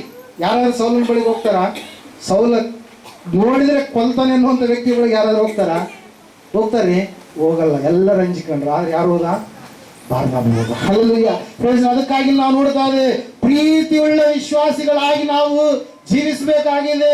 ಸಂಪೂರ್ಣವಾಗಿ ಈ ಯೋನನಲ್ಲಿ ಇತರರ ಕುರಿತಾಗಿ ಪ್ರೀತಿ ಇಲ್ಲ. ಅವರು ರಕ್ಷಣೆ ಮಾರ್ಗದಲ್ಲಿ ಬರಬೇಕೆನ್ನುವಂತ ಆಲೋಚನೆ ಆತನಿಗೆ ಇಲ್ಲ. ಪ್ರೀತಿ ಇಲ್ಲದ ವಿಶ್ವಾಸಿಯಾಗಿ ನಮಗೆ ಕಾಣ ಸಿಗ್ತಾ ಇದ್ದಾನೆ. ಪ್ರಿಯರೇ, ಮತ್ತೆ ನಾವು ನೋಡ್ತಾ ಇದ್ದೇವೆ ಯೋನನಲ್ಲಿ ಕಾಣಿಸುವಂತ ಇನ್ನೊಂದು ಅಂಶ, ಲಕ್ಷಣ ಏನಂತಂದ್ರೆ, ಸತ್ಯವೇದ ಹೇಳ್ತಾ ಇದೆ ಪ್ರಿಯರೇ, ಆತನಲ್ಲಿ ಸ್ವಾರ್ಥ ಎನ್ನುವಂಥದ್ದು ತುಂಬಿಕೊಂಡಿದೆ ಎಂಬುದಾಗಿ. ಹಲ್ಲೆಲೂಯಾ. ಏನ್ ತುಂಬಿಕೊಂಡಿದ್ರಿ? ಸ್ವಾರ್ಥ ಜೀವಿತ. ನಾನು ಮಾತ್ರ ಚೆನ್ನಾಗಿದ್ ಬಿಟ್ರೆ ಆಯ್ತು, ನನ್ನ ಕುಟುಂಬ ಮಾತ್ರ ಚೆನ್ನಾಗಿದ್ ಬಿಟ್ರೆ ಆಯ್ತು, ನನ್ನ ಜೀವಿತ ಮಾತ್ರ ಚೆನ್ನಾಗಿದ್ ಬಿಟ್ರೆ ಆಯ್ತು ಎನ್ನುವಂತ ವಿಷಯದಲ್ಲಿಯೇ ಇದ್ದಾನೆ ಹೊರತಾಗಿ ಆತನಲ್ಲಿ ಸ್ವಾರ್ಥವಿಲ್ಲದ ಜೀವಿತ ಎನ್ನುವಂಥದ್ದಿಲ್ಲ. ದೇವರು ಹಂಗಾಗಿದ್ರೆ ಏನ್ ಮಾಡ್ತಾರೆ? ದೇವರು ಸ್ವಾರ್ಥಿಯಾಗಿದ್ರೆ ದೇವರನ್ನಂತ ಮಕ್ಕಳ ಹೊಲಗಳ ಮೇಲೆ ಮಾತ್ರ ಮಳೆ ಬರ್ತಾರೆ. ಹಲ್ಲೆಲೂಯಾ. ಸ್ವಾರ್ಥಿ ಅಲ್ಲ ದೇವರು. ಎಲ್ಲರನ್ನ ಆತನು ಉಂಟು ಮಾಡಿದಾನೆ. ತಪ್ಪಿ ಹೋದ ಮಕ್ಕಳು ಸಾವಿರಾರು ಕೋಟಿ ಜನರು ಇರ್ಬೋದು. ಆದ್ರೂ ಕೂಡ ಆತನಿಗೆ ಅವರೆಲ್ಲರೂ ಕೂಡ ಮಕ್ಕಳೇ. ಅವರಿಗೆ ಒಂದು ವೇಳೆ ಆತನ ತಂದೆ ಅಲ್ಲ ಅಂತೇಳಿ ಅವರು ಅಂತ ಇರ್ಬೋದು. ಆದ್ರೂ ಕೂಡ ಸರ್ವ ಸೃಷ್ಟಿಗೆ ಆತನೇ ತಂದೆ. ಅದಕ್ಕಾಗಿ ದೇವರು ಆತನು ನೀತಿವಂತ. ಒಳ್ಳೆಯವರ ಮೇಲೆಯೂ ಕೆಟ್ಟವರ ಮೇಲೆಯೂ ಆತನ ಏನ್ ಮಾಡ್ತಾನಂತೆ? ಮಳೆಯನ್ನ ಸುರಿಯ ಮಾಡ್ತಾನೆ. ತನ್ನ ಸೂರ್ಯನಿಂದ ಏನ್ ಮಾಡ್ತಾನಂತೆ? ಬೆಳಕನ್ನು ನಮಗೆ ಕೊಡ್ತಾನೆ. ಗಾಳಿಯನ್ನು ನಮಗೆ ಬೀಸ ಮಾಡ್ತಾನೆ. ಅವೆಲ್ಲ ದೇವರ ಕೈಯಲ್ಲಿದೆ. ಹಲ್ಲೆಲೂಯಾ. ಅವೆಲ್ಲವುಗಳನ್ನ ಕಟ್ ಮಾಡ್ತಾನೆ ದೇವರು. ಕಟ್ ಮಾಡಿದ್ರೆ ಏನಾಗುತ್ತೆ? ಸರ್ವನಾಶ. ಭೂಮಿ ಮೇಲೆ ಯಾರು ಕೂಡ ಉಳಿಯೋದಕ್ಕೆ ಸಾಧ್ಯ ಇಲ್ಲ. ದೇವರು ಒಂದ್ಸಾರಿ ಕೋಪಿಸಿಕೊಂಡ ಜಲಪ್ರಳಯದ ಸಮಯದಲ್ಲಿ ಯೋನನ ಮೇಲೆ ನೋಹನ ಮೇಲೆ ದಯೆ ಉಂಟಾಯ್ತು. ನೋಹನ ಕುಟುಂಬ ಒಳ್ಳೆಯ ಕುಟುಂಬವಾಗಿ, ಸ್ವಾರ್ಥವಿಲ್ಲದ ಕುಟುಂಬವಾಗಿ ಕಾಣಿಸ್ತು. ಯಾರಿಗೆ? ದೇವರಿಗೆ. ದೇವರು ಹೇಳಿದ, ನೋಹನೇ, ನಿನ್ನ ಕಾಲದಲ್ಲಿ ತಪ್ಪಿಲ್ಲದವನಾಗಿ ನೀನು ಜೀವಿಸ್ತಾ ಇದೀಯಾ, ನೀನು ಒಂದು ನಾವೆಯನ್ನು ಮಾಡಿದ್ದು ಇವರೆಲ್ಲರನ್ನೂ ನಾನು ನಾಶ ಮಾಡಿಬಿಡ್ತೀನಂತೆ. ಅಲ್ಲಲ್ಯ ಒಂದು ವಾಕ್ಯ ಹೇಳ್ತಾ ಇದೆ, ಸತ್ಯವೇದ ಹೇಳ್ತಾ ಇದೆ ಪ್ರಿಯರೇ, ದೇವರು ಎಂಥ ದೇವರು ಅಂತಂದ್ರೆ, ನಾನಿರ್ತೀನಿ, ನೀವು ನನ್ನ ಬಳಿಗೆ ಬರ್ರಿ. ದೇವರು ನಾವು ಹೋಗುವಂಥ ಸ್ಥಳದಲ್ಲಿ ಮೊದಲೇ ಆತನು ಇರ್ತಾನೆ. ಅದರ ಸಲ ವಾಕ್ಯದಲ್ಲಿ ನಾವು ನೋಡ್ತಾ ಇದ್ದೇವೆ, ಯೆಶಾಯ ಪ್ರವಾದನ ಗ್ರಂಥದಲ್ಲಿ ಈ ರೀತಿಯಾಗಿರುತ್ತೆ, ನೀವು ನದಿಗಳನ್ನು ದಾಟುವಾಗಲೂ ಅವು ನಿನ್ನನ್ನ ಮುಳುಗಿಸುವುದಿಲ್ಲ, ಅಗ್ನಿಯಲ್ಲಿ ನಡೆಯುವಾಗಲೂ ನೀನು ಏನಾಗ್ತೀಯಾ? ಕಂದದಿರು. ಹಲ್ಲೆಲೂಯಾ. ಯಾಕಂದ್ರೆ ನಾನು ನಿನ್ನ ಸಂಗಡ ಇರ್ತೀನಿ ಅಂತ ಹೇಳುತ್ತೆ ವಾಕ್ಯ. ಏನಂತ್ರಿ? ಶದ್ರಕ್ ಮೇಷಕ್ ಅಬೇದ್ನೆಗೋ ಬೆಂಕಿ ಒಳಗಡೆ ಹೋಗೋದಕ್ಕಿಂತ ಮುಂಚಿತವಾಗಿ ಅವರಿಗಾಗಿ ಅಲ್ಲಿ ಯಾರು ನಿಂತಿದ್ದಾರೆ? ಯೇಸು ಕ್ರಿಸ್ತ ನಿಂತಿದ್ದಾನೆ. ಹಲ್ಲೆಲೂಯಾ. Praise Lord. ಇಲ್ಲಿ ನಾವು ನೋಡ್ತಾ ಇದ್ದೇವೆ, ನೋಹನು ಏನಂತ ಹೇಳಿದ ದೇವರು ಅಲ್ಲಿ ನಾವು ನೋಡ್ತಾ ಇದ್ದೇವೆ. 7ನೇ ಅಧ್ಯಾಯ 1ನೇ ವಚನ ಓದ್ತಿರೋ ಒಂದ್ಸರಿ, ಆದಿಕಾಂಡ ಪುಸ್ತಕ.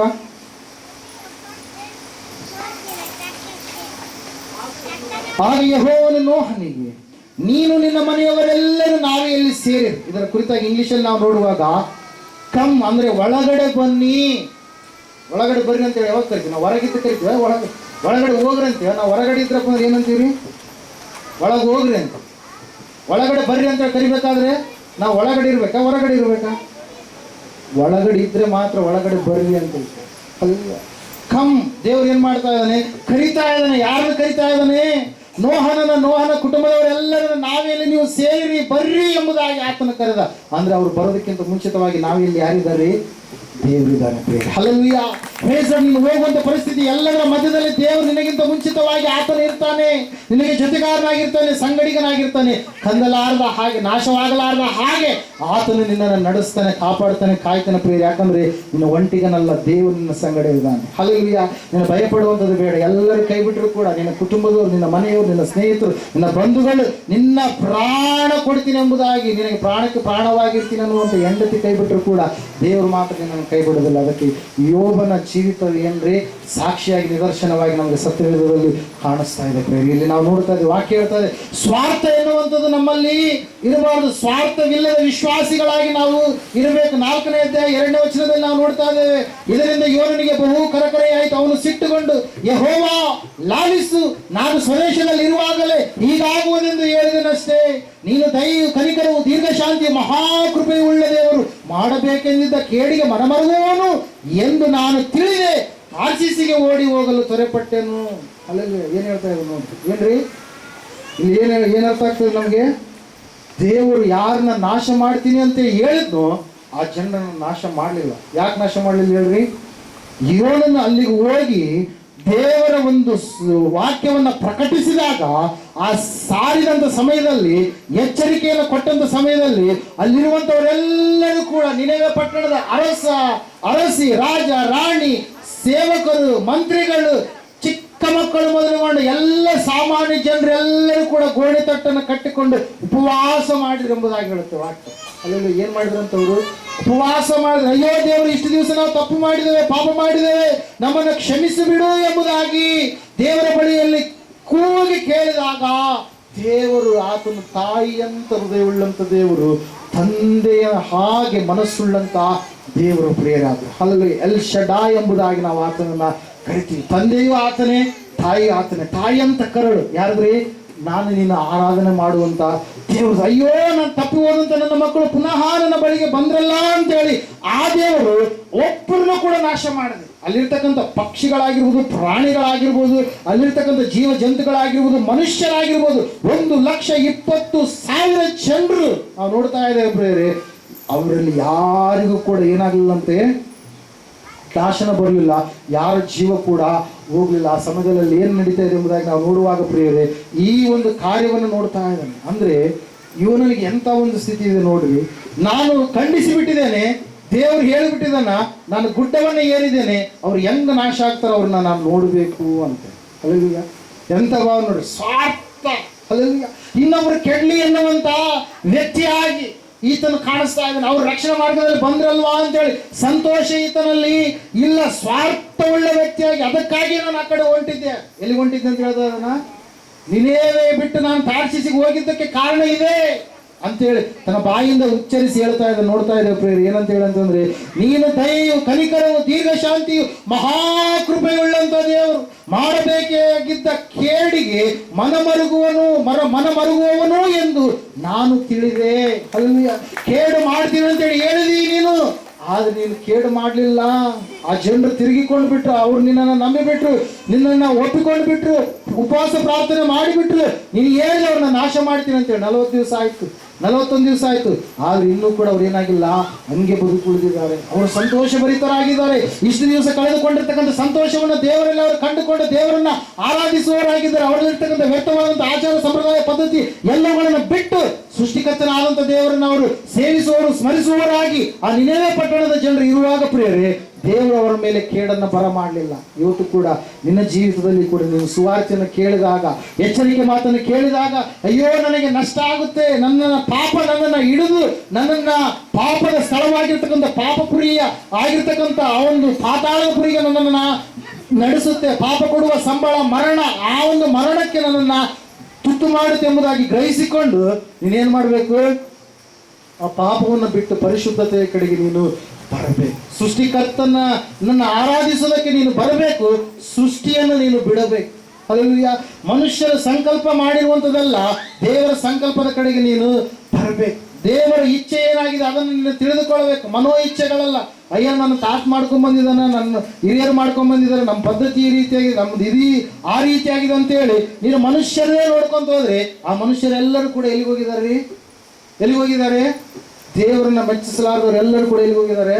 ಆ ತಾಳಕ್ಕೆ ಇಳಿದು ಹೋಗ್ಬಿಟ್ಟಿದ್ದಾರೆ. ತಮ್ಮ ಇಷ್ಟಾನುಸಾರವಾಗಿ ನಡೆದಂಥವ್ರು, ದೇವರ ಮಾರ್ಗವನ್ನ ಧಿಕ್ಕಾರ ಮಾಡಿದಂಥವ್ರು, ದೇವರನ್ನ ತುಚ್ಛವಾಗಿ ಕಂಡಂಥವ್ರು, ಸೃಷ್ಟಿಕರ್ತನಾದಂಥ ದೇವರನ್ನ ಕೆಟ್ಟದಾಗಿ ಬೈದಂಥವ್ರು, ಹೀನೈಸಿದಂಥವ್ರು, ಸೃಷ್ಟಿಕರ್ತನಾದಂಥ ದೇವರನ್ನ ನಾವು ಉಂಟು ಮಾಡ್ತೀವಿ ಎಂಬುದಾಗಿ ತಮ್ಮ ಕೈಗಳ ಮೂಲಕವಾಗಿ ಜೀವವಿಲ್ಲದ ಬೊಂಬೆಗಳನ್ನಾಗಿ ಮಾಡಿಕೊಂಡು ಇದೇ ಸೃಷ್ಟಿಕರ್ತನೆಂಬುದಾಗಿ ಆರಾಧಿಸಿದಂಥವ್ರು, ಗಾಳಿ ನಮಗೆ ಜೀವ ಕೊಡುತ್ತೆ, ನಾವು ಗಾಳಿಯನ್ನು ಉಸಿರಾಡ್ತೀವಿ ಅಂತೇಳಿ ಗಾಳಿಯೇ ದೇವರು ಎಂಬುದಾಗಿ ಹೇಳಿದಂಥವ್ರು, ಅಯ್ಯೋ ಮಳೆ ಇರಲಾರ್ದೆ ಇದ್ರೆ ನಮಗೆ ಬೆಳೆಯಲ್ಲಿ ನೀರಿಲ್ಲ ಎಂಬುದಾಗಿ ಮಳೆಯೇ ದೇವರು ಎಂಬುದಾಗಿ ಹೇಳಿದಂಥವ್ರು, ಅಯ್ಯೋ ಬೆಳಕಿರಲಾರ್ದೆ ಇದ್ರೆ ಕತ್ತಲನೇ ಇರ್ತಾ ಇತ್ತಲ್ಲ ಸೂರ್ಯನೇ ದೇವರು ಎಂಬುದಾಗಿ ಅಂದುಕೊಂಡಂಥವ್ರು, ಅಯ್ಯೋ ಚಂದ್ರನ ಇರಲಾರ್ದೆ ಇದ್ರೆ ನಮಗೆ ಕಾಲಗಳು ಗೊತ್ತಾಗ್ತಾ ಇದ್ವು, ಅಮಾವಾಸ್ಯೆ ಹುಣ್ಣಿಮೆಗಳು ಗೊತ್ತಾಗ್ತಾ ಇದ್ವ, ಚಂದ್ರನೇ ದೇವರು ಎಂಬುದಾಗಿ ಕರೆದಂಥವ್ರು, ಅಯ್ಯೋ ಒಂದು ವೇಳೆ ಈ ಪಶುಗಳು ಇರಲಾರ್ದೆ ಇದ್ದಿದ್ರೆ ಇವುಗಳ ಮೂಲಕವಾಗಿ ನಮಗೆ ಹೈನ ಆಗ್ತಾ ಇತ್ತ, ಇವುಗಳೇ ದೇವರು ಎಂಬುದಾಗಿ ಕರೆದಂಥವ್ರು. ಹಲ್ಲೆಲೂಯಾ.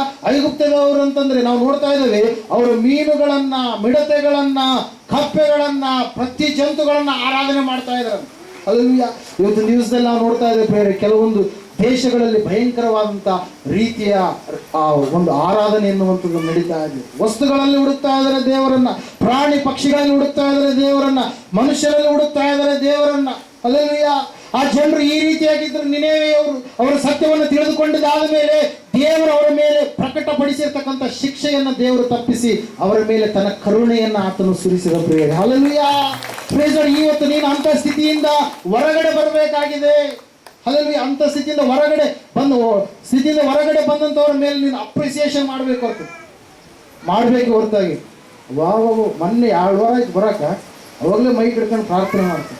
ಮೊನ್ನೆ ಒಂದು 2 ವಾರ, 1 ತಿಂಗಳಾಯ್ತು, ಹೋದ ವರ್ಷ ನಾವು 10 ವರ್ಷದಿಂದ ಬರಕತ್ತೀವಿ. ಹಲ್ಲೆಲೂಯಾ. ಪ್ರೇಸ್ ಹೇಳಿ ಇವಳೆಲ್ಲ ಸ್ಥಿತಿಯಲ್ಲೆಲ್ಲ ನೋಡುವಾಗ ಏನು ಮಾಡ್ತಾ ಇದ್ದಾನೆ? ಇವನ ಏನು ಮಾಡ್ತಾ ಇದ್ದಾನೆ? ನೀನು ಸಾಯಿಸ್ಬೇಕಾಗಿತ್ತು, ಆದ್ರೆ ಅವ್ರು ನೀನು ಉಳಿಸಿದ್ವಿ ಅಂತ ದೇವರ ಸಂಗಡ ಯುದ್ಧ ಮಾಡ್ತಾ ಇದ್ದಾನೆ, ಹೋರಾಟ ಮಾಡ್ತಾ ಇದ್ದಾನೆ, ದೇವರ ಮೇಲೆ ಸಿಟ್ಟುಗೊಂಡವನಾಗಿದ್ದಾನೆ, ಕರಕರಗೊಂಡವನಾಗಿ ಇದ್ದಾನೆ. ದೇವರೇ ಲಾಲಿಸಿ ಎಂಬುದಾಗಿ ದೇವರನ್ನೇ ಧಿಕ್ಕಾರ ಮಾಡುವಂಥ ಸ್ಥಿತಿಯ ಕಡೆಗೆ ಹೋದಂಥ ವ್ಯಕ್ತಿಯಾಗಿ ಕಾಣಿಸ್ತಾ ಇದ್ದಾನೆ ಪ್ರಿಯರೇ. ಸ್ವಾರ್ಥ ಎನ್ನುವಂಥದ್ದು ಆತನನ್ನು ತುಂಬಿ ತುಳುಕ್ತಾ ಇದೆ. ಇನ್ನೊಬ್ಬರ ಮೇಲೆ ಕೇಳಲ್ಲ, ಇನ್ನೊಬ್ಬರ ಮೇಲೆ ಮೇಲಾಗಬೇಕೆಂಬುದಾಗಿ ದೇವರ ಒಂದು ಸಂಕಲ್ಪ. ಅದನ್ನೇ ನೀನು ನಾನು ಕೂಡ ಬಯಸುವಂಥ ವ್ಯಕ್ತಿಗಳಾಗಿರಬೇಕು. ಹಲ್ಲೆಲೂಯಾ. ಯಾರಿಗೂ ಕೇಡಾಗಬಾರ್ದು, ಅದು ದೇವರ ಒಂದು ಮನಸ್ಸು ಪ್ರಿಯರೇ. ಆ ಒಂದು ಮನಸ್ಸನ್ನೇ ದೇವರು ಪರಿಶುದ್ಧಾತ್ಮನ ಮೂಲಕವಾಗಿ ನನಗೂ ನಮ್ಮೆಲ್ಲರಿಗೂ ಏನು ಮಾಡಿದಾನಾತ ಒದಗಿಸಿಕೊಟ್ಟಿದ್ದಾನೆ. ಅದನ್ನು ನಾವು ಕಟ್ಟಿಕೊಳ್ಳಬೇಕು. ಅದೇ ನಿಜವಾದಂಥ ಭಕ್ತಿ. ಇಲ್ಲಿ ನಾವು ನೋಡ್ತಾ ಇದ್ದೇವೆ, ನಿಸ್ವಾರ್ಥವಾದಂಥ ಸೇವೆಯನ್ನು ನಾವು ಮಾಡಬೇಕು. ಸ್ವಾರ್ಥ ಇರಬಾರ್ದು ಸೇವೆಯಲ್ಲಿ. ಹಣದ ಆಸೆಗೋಸ್ಕರವಾಗಿ ಸೇವೆ ಮಾಡುವವರಾಗಬಾರ್ದು. ಇಹಲೋಕದ ಕುರಿತಾಗಿ ಸೇವೆ ಮಾಡುವಂಥವರು ಆಗಬಾರ್ದು. ದೇವರ ವಾಕ್ಯದಲ್ಲಿ ನಾವು ನೋಡ್ತಾ ಇದ್ದೇವೆ, ಇಹಲೋಕದ ಆಚಾರ ಸಂಪ್ರದಾಯ ಪದ್ಧತಿಗಳು ಅವುಗಳು ದೇವರಿಗೆ ವೈರತ್ವವನ್ನು ಉಂಟು ಮಾಡುವಂಥವುಗಳಾಗಿದೆ. ಯಾಕಂದ್ರೆ ಸೈತಾನನು ಮನುಷ್ಯರಲ್ಲಿ ಆಲೋಚನೆ ಹುಟ್ಟಿಸಿ ದೇವರು ಯಾವುದನ್ನು ಒರಿಜಿನಲ್ ತಂದಿದ್ದಾನೋ ಆ ಒರಿಜಿನಲ್ಗೆ ಯಥಾವಿಧಿಯಾಗಿ ಕೋಟಾ ನೋಟುಗಳನ್ನು ತಂದಿದ್ದಾನೆ ಪ್ರಿಯರು. ಯಾರು ಸೈತಾನ. ಹಲ್ಲೆಲೂಯಾ. ಒರಿಜಿನಲ್ ಒಂದೇ ಇರುತ್ತೆ, ಕೋಟಾ ನೋಟ್ ಭಾಳ ಇರ್ತವೆ. ಹಲ್ಲೆಲೂಯಾ. ಒರಿಜಿನಲ್ ಭಾಳ ಇರ್ತಾವನ್ರಿ. ಒರಿಜಿನಲ್ ನೋಟ್ ಒಂದೇ ಇರೋದು. ಎಲ್ಲಿ ಹೋದ್ರು, ಇಲ್ಲಿ ಹೋದ್ರೂ ಒಂದೇ, ಹಳ್ಳಿಯಲ್ಲಿ ಹೋದ್ರು ಒಂದೇ, ಡಿಲ್ಲಿಗೆ ಹೋದ್ರು ಕೂಡ ಒಂದೇ ಒರಿಜಿನಲ್ ನೋಟ್ ಇರುತ್ತೆ. ಆದ್ರೆ ಕೋಟಾ ನೋಟುಗಳು ನೀವು ಹೋದ ಸ್ಥಳಗಳಲ್ಲೆಲ್ಲ ಚೇಂಜ್ ಆಗಿರ್ತವೆ. ಒಂದೊಂದು ತಕ್ಕ ಒಂದೊಂದು ರೀತಿಯಲ್ಲಿ ಕೋಟಾ ನೋಟುಗಳು ಬಂದಿರ್ತವೆ. ಹಲ್ಲೆಲೂಯಾ. Praise lord. 2000 ರೂಪಾಯಿ ನೋಟ್ ಬಂದಂಥ ಸಮಯದಲ್ಲಿ ಅತಿ ಬೇಗನೆ ಕೋಟಾ ನೋಟುಗಳು ಇನ್ನು ಬಂದಿಲ್ಲ ಮಾರ್ಕೆಟ್ ಒಳಗಡೆ, ಅವಾಗಲೇ ಕೋಟಾ ನೋಟುಗಳು ರೆಡಿ ಮಾಡಿದ್ರು. ಹಲ್ಲೆಲೂಯಾ. ಅದಕ್ಕಾಗಿ ಪ್ರಿಯರೇ, ಇದೊಂದು ದಿವಸದಲ್ಲಿ ನಾವು ತಿಳಿದುಕೊಳ್ಳಬೇಕಾಗಿದೆ, ಗ್ರಹಿಸಿಕೊಳ್ಳಬೇಕಾಗಿದೆ ಸತ್ಯ ಯಾವುದಾಗಿದೆ, ದೇವರು ಇಟ್ಟಿರ್ತಕ್ಕಂಥ ನಿಯಮಗಳು ಯಾವುಗಳಾಗಿದ್ದಾವೆ ಅವುಗಳನ್ನು ನಾವು ಅನುಸರಿಸಿ ನಡಿಬೇಕು ಹೊರತಾಗಿ ಅವುಗಳಿಗೆ ವಿರುದ್ಧವಾಗಿರುವಂಥವು ಬ್ಲ್ಯಾಕ್ ಮ್ಯಾಜಿಕ್ಗಳು ಬಂದಿದೆ. ಮಾಟ ಮಂತ್ರ ಮಾಡ್ತಾರೆ, ಅದು ದೇವರಿಗೆ అయిష్టವಾದಂಥ ಕಾರ್ಯ. ಇನ್ನೊಬ್ಬರನ್ನ ನಾಶಪಡಿಸ್ಬೇಕು, ಇನ್ನೊಬ್ಬರನ್ನ ನನ್ನ ಬಳಿಗೆ ನನ್ನ ಕಾಲ ಬಳಿಯಲ್ಲೇ ಇರಿಸ್ಕೊಳ್ಬೇಕು, ಇನ್ನೊಬ್ಬರನ್ನ ನಾಶ ಮಾಡಬೇಕು, ಇನ್ನೊಬ್ಬರನ್ನ ಕುರಿತಾಗಿ ಕೆಟ್ಟದ್ದು ಮಾಡ್ಬೇಕಂತೇಳಿ ಏನು ಮಾಡ್ತಾರೆ? 4 ದಾರಿ ಕಲೆ ಹತ್ರನೂ ಏನೇನೋ ಇಟ್ಟಿರ್ತಾರೆ. ಅದ್ರಲ್ಲಿ ಏನ್ರಿ ಆ ಮಾಡಿಸುವಂಥವನು ಮಾಡಿಸ್ಕೊಂಡು ಬಂದಂಥವನು ಯಾರಿಗೆ ಮಾಡಿಸಿರ್ತಾರೋ ಅವ್ರಿಗೆ ಏನಾಗಲ್ಲ. ಒಂದು ವೇಳೆ ಅವ್ರಿಗೆ ಏನಾದರೂ ಕೂಡ, ಯಾಕಂದ್ರೆ ಅವ್ರು ಯಥಾರ್ಥವಾಗಿರ್ತಾರೆ, ಅವ್ರಿಗೆ ಯಾವ ಒಂದು ಏನಂತ ಹೇಳ್ತೀವಿ, ಶಾಪ ಎನ್ನುವಂಥದ್ದಿಲ್ಲ. ಆದರೆ ಈ ಮಾಡಿಸಿಕೊಂಡು ಬಂದಂಥವನು ಮಾಡಿಸಿದವನು ಇಬ್ಬರಿಗೂ ಕೂಡ ಹೆಂಗಿರುತ್ತೆ, ಭಯಂಕರವಾದಂಥ ಶಿಕ್ಷೆ ಪ್ರೇರಿ, ದೇವರಿಗೆ ಕೋಪವನ್ನು ಎಬ್ಬಿಸಿರ್ತಕ್ಕಂಥ ಸ್ಥಿತಿ. ಹಲ್ಲೆಲೂಯಾ. ಮನೆ ಏಳಿಗೆ ಆಗಬೇಕಂತೇಳಿ, ಅಭಿವೃದ್ಧಿ ಕಾಣಬೇಕಂತೇಳಿ, ಹಲ್ಲೆಲೂಯಾ, ಅವ್ರಿಗೆ ಏನು ಗೊತ್ತಿಲ್ಲ, ಏನು ವಿಷಯಗಳು ಸಂಗತಿಗಳು ಕೂಡ ಗೊತ್ತಿಲ್ಲ, ಆದರೂ ಕೂಡ ಅವ್ರು ಮಾಡ್ತಾ ಇದ್ದಾರೆ. ಯಾಕಂದ್ರೆ ದೇವರು ಒಳ್ಳೆಯದನ್ನ ಮಾಡಿದ, ಕೆಟ್ಟದನ್ನ ಮಾಡಬೇಕೆನ್ನುವಂಥದ್ದು ಸೈತಾನನ ಆಲೋಚನೆ. ಆ ಕೆಟ್ಟದನ್ನೇ ಸೈತಾನನ ಮನುಷ್ಯರಲ್ಲಿ ಏನ್ ಮಾಡ್ತಾ ಇದ್ದಾನೆ, ತುಂಬುತ್ತಾ ಇದ್ದಾನೆ, ವಿಷದ ಬೀಜವನ್ನ ತುಂಬುತ್ತಾ ಇದ್ದಾನೆ. ದೇವರ ವಾಕ್ಯ ಹೇಳ್ತಾ ಇದೆ, ಸಹೋದರ ಸಹೋದರಿಗೆ, ಸ್ವಾರ್ಥವಿರುವ ವಿಶ್ವಾಸಿಯಾಗಿ ನಾವು ಇರಬಾರ್ದು, ನಿಸ್ವಾರ್ಥವಾಗಿರಬೇಕು. ಇತರರ ಕುರಿತಾಗಿ ನಾವು ಸದ್ಭಾವನೆ ಉಳ್ಳವರಾಗಿ, ಸದ್ಭಕ್ತರಾಗಿ ಜೀವಿಸುವುದಕ್ಕಾಗಿ ಕರೆಯಲ್ಪಟ್ಟಿದ್ದೇವೆ ಎಂಬುದಾಗಿ ಗ್ರಹಿಸಿಕೊಂಡು ನಾವು ಇರಬೇಕಿಲ್ಲ. ನಾವು ನೋಡ್ತಾ ಇದ್ದೇವೆ ಪ್ರಿಯರೇ, ಆರನೇದಾಗಿ ಸ್ವಾರ್ಥವಿರುವ ವಿಶ್ವಾಸಿಯಾಗಿ ಇವನನ್ನು ಕಾಣಿಸ್ತಾ ಇದ್ದಾನೆ. ಕೊನೆಯದಾಗಿ ಏಳನೇದಾಗಿ ನಾವು ಮುಗಿಸ್ಲಿಕ್ಕಿದ್ದೇನೆ. ಈ ಯೋನನಲ್ಲಿ ಎಂತಹ ಒಂದು ಬುದ್ಧಿ ಇದೆ ನೋಡ್ರಿ. ಆತನು ಸ್ವಾರ್ಥಪರನಾಗಿ ಕಾಣಿಸ್ತಾ ಇದ್ರೆ, ಕೊನೆಯದಾಗಿ ಹೃದಯದಲ್ಲಿ ಆನಂದವಿಲ್ಲದ ವಿಶ್ವಾಸಿಯಾಗಿ ಕಾಣಿಸ್ತಾ ಇದ್ದಾನೆ. ಅಲ್ಲಿ ನಾನು ವಾಕ್ಯ ಸಾರಿದಕ್ಕೆ ಎಷ್ಟು ಜನ, 1,20,000 ಜನರು ದೇವರನ್ನು ತಿಳಿದುಕೊಂಡ್ರು ಅನ್ನುವಂಥ ಸಂತೋಷನೇ ಆತನಲ್ಲಿ ಕಾಣಿಸ್ತಾ ಇಲ್ಲ. ಹಲ್ಲೆಲೂಯಾ. ಯಾರಲ್ಲಿ ಕಾಣಿಸ್ತಾ ಇಲ್ಲ ರೀ? ಈ ಯೋನನಲ್ಲಿ ಕಾಣಿಸ್ತಾ ಇಲ್ಲ. ದೇವರ ವಾಕ್ಯ ಹೇಳ್ತಾ ಇದೆ. ಒಂದ್ಸಾರಿ ರೋಮಪುರದವರಿಗೆ ಬರೆದ ಪತ್ರಿಕೆ 8ನೇ ಅಧ್ಯಾಯ 7ನೇ ವಚನ ಓದಿಕೊಳ್ಳೋಣ ಸಮಯದಲ್ಲಿ.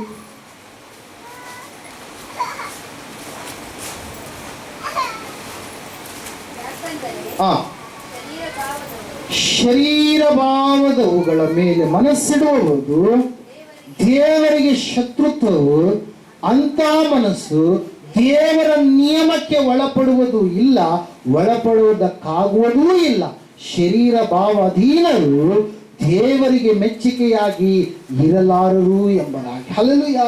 ನಾವು ನೋಡ್ತಾ ಇದ್ದೇವೆ, ದೇವರ ವಾಕ್ಯ ಹೇಳ್ತಾ ಇದೆ, ಸತ್ಯವೇದ ಹೇಳ್ತಾ ಇದೆ ಪ್ರಿಯರೇ, ಈತನು ಶರೀರದ ಕುರಿತಾಗಿ ಆಲೋಚನೆ ಮಾಡ್ತಾ ಇದ್ದಾನೆ.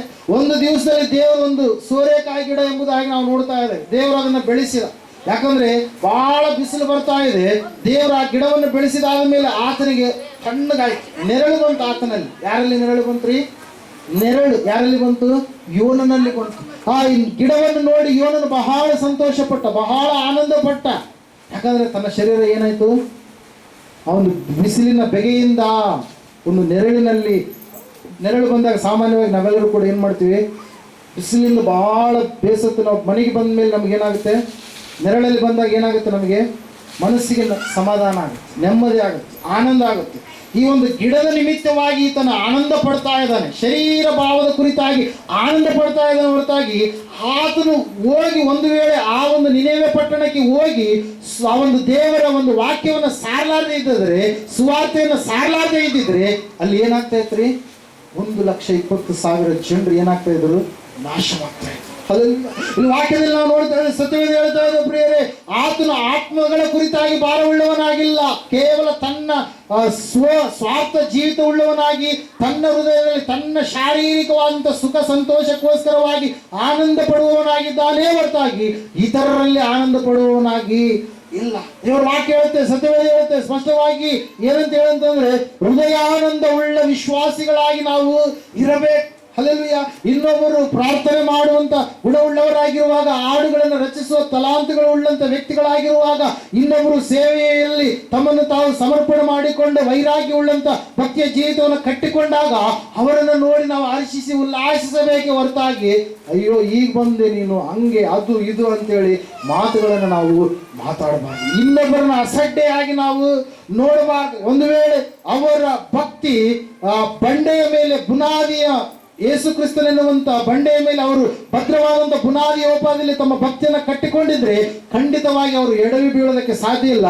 ಒಂದು ವೇಳೆ ಉಸುಗಿನ ಮೇಲೆ ಕಟ್ಟಿಕೊಂಡು ಅವರು ನಟನೆ ಮಾಡುವಂತ ಭಕ್ತಿಯ ವಿಶ್ವಾಸಿಗಳಾಗಿದ್ರೆ ಖಂಡಿತವಾಗಿ ಅವರು ಬಿದ್ದೇ ಬೀಳ್ತಾರೆ. ಅದಕ್ಕೆ ತೀರ್ಪು ದೇವರಿಗೆ ಕೊಡ್ತಾನೆ, ನಾವು ತೀರ್ಪುಗಳು ಕೊಡಬಾರ್ದು. ಯಾಕಂದ್ರೆ 7ನೇ ಅಧ್ಯಾಯದಲ್ಲಿ 1ನೇ ವಚನದಲ್ಲಿ ನಾವು ನೋಡ್ತಾ ಇದ್ದೇವೆ, ತೀರ್ಪು ಮಾಡಬೇಡಿರಿ ಅಂತೇಳಿ, ಆಗ ನಿಮಗೂ ತೀರ್ಪಾಗುವುದಿಲ್ಲ. ಮತ್ತಾಯ ಬರೆದ ಸುವಾರ್ತೆ 7ನೇ ಅಧ್ಯಾಯ 1ನೇ ವಚನದಲ್ಲಿ ಮಾತನ್ನು ನಾವು ಕಾಣ್ತಾ ಇದ್ದೇವೆ ಪ್ರಿಯರೇ. ಹಲ್ಲೆಲೂಯಾ. ಇಲ್ಲಿ ವಾಕ್ಯ ಹೇಳ್ತಾ ಇದೆ, ಯೋನನು ಶರೀರ ಸಂಬಂಧವಾಗಿ ಆನಂದ ಪಡುವವನಾಗಿದ್ದಾನೆ ಹೊರತಾಗಿ ಆತ್ಮ ಸಂಬಂಧದಲ್ಲಿ ಆನಂದ ಪಡುವವನಾಗಿ ಇಲ್ಲ. ಕೇವಲ ಶಾರೀರಿಕವಾಗಿರ್ತಕ್ಕಂಥ ವಿಷಯಗಳ ಕುರಿತಾಗಿ ಆನಂದದಲ್ಲಿ ಇದ್ದಾನೆ ಹೊರತಾಗಿ ಆತ್ಮಾನಂದ ಭರಿತನಾಗಿ ಆತನು ಕಾಣಿಸ್ತಾ ಇಲ್ಲ ಪ್ರಿಯರೇ. ಹೃದಯಾನಂದ ಉಳ್ಳವನಾಗಿ ಆತನು ಕಾಣಿಸ್ತಾ ಇಲ್ಲ. ಇವತ್ತು ನಾನು ನೀನು ಹೃದಯಾನಂದ ಭರಿತರಾಗಿ ನಾವು ಇರಬೇಕಾದ್ರೆ ಶರೀರ ಸಂಬಂಧಕ್ಕಿಂತ ಮುಖ್ಯವಾಗಿ 15ನೇ 6ನೇ 6ನೇ ವಚನದಲ್ಲಿ ನಾವು ನೋಡ್ತಾ ಇದ್ದೇವೆ, ಯಾವನು ನನ್ನಲ್ಲಿ ನೆಲೆಗೊಂಡಿರುವುದಿಲ್ಲವೋ ಅವನು ಆ ಕೊಂಬೆಯಂತೆ ಹೊರಕ್ಕೆ ಬೀಸಾಡಲ್ಪಟ್ಟು ಒಣಗಿ ಹೋಗುವನು. ಅಂತ ಕೊಂಬೆಗಳನ್ನ ಕೂಡಿಸಿ ಬೆಂಕಿಯಲ್ಲಿ ಹಾಕುತ್ತಾರೆ, ಅವು ಸುಟ್ಟು ಹೋಗುತ್ತವೆ ಎಂಬುದಾಗಿ. Hallelujah, hallelujah. ಅದಕ್ಕಾಗಿ ಇವತ್ತಿನ ದಿವಸ ನಾವು ಹೃದಯದಲ್ಲಿ ಹರ್ಷಿಸುವವರಾಗೋಣ. ಹಲ್ಲೆಲೂಯಾ.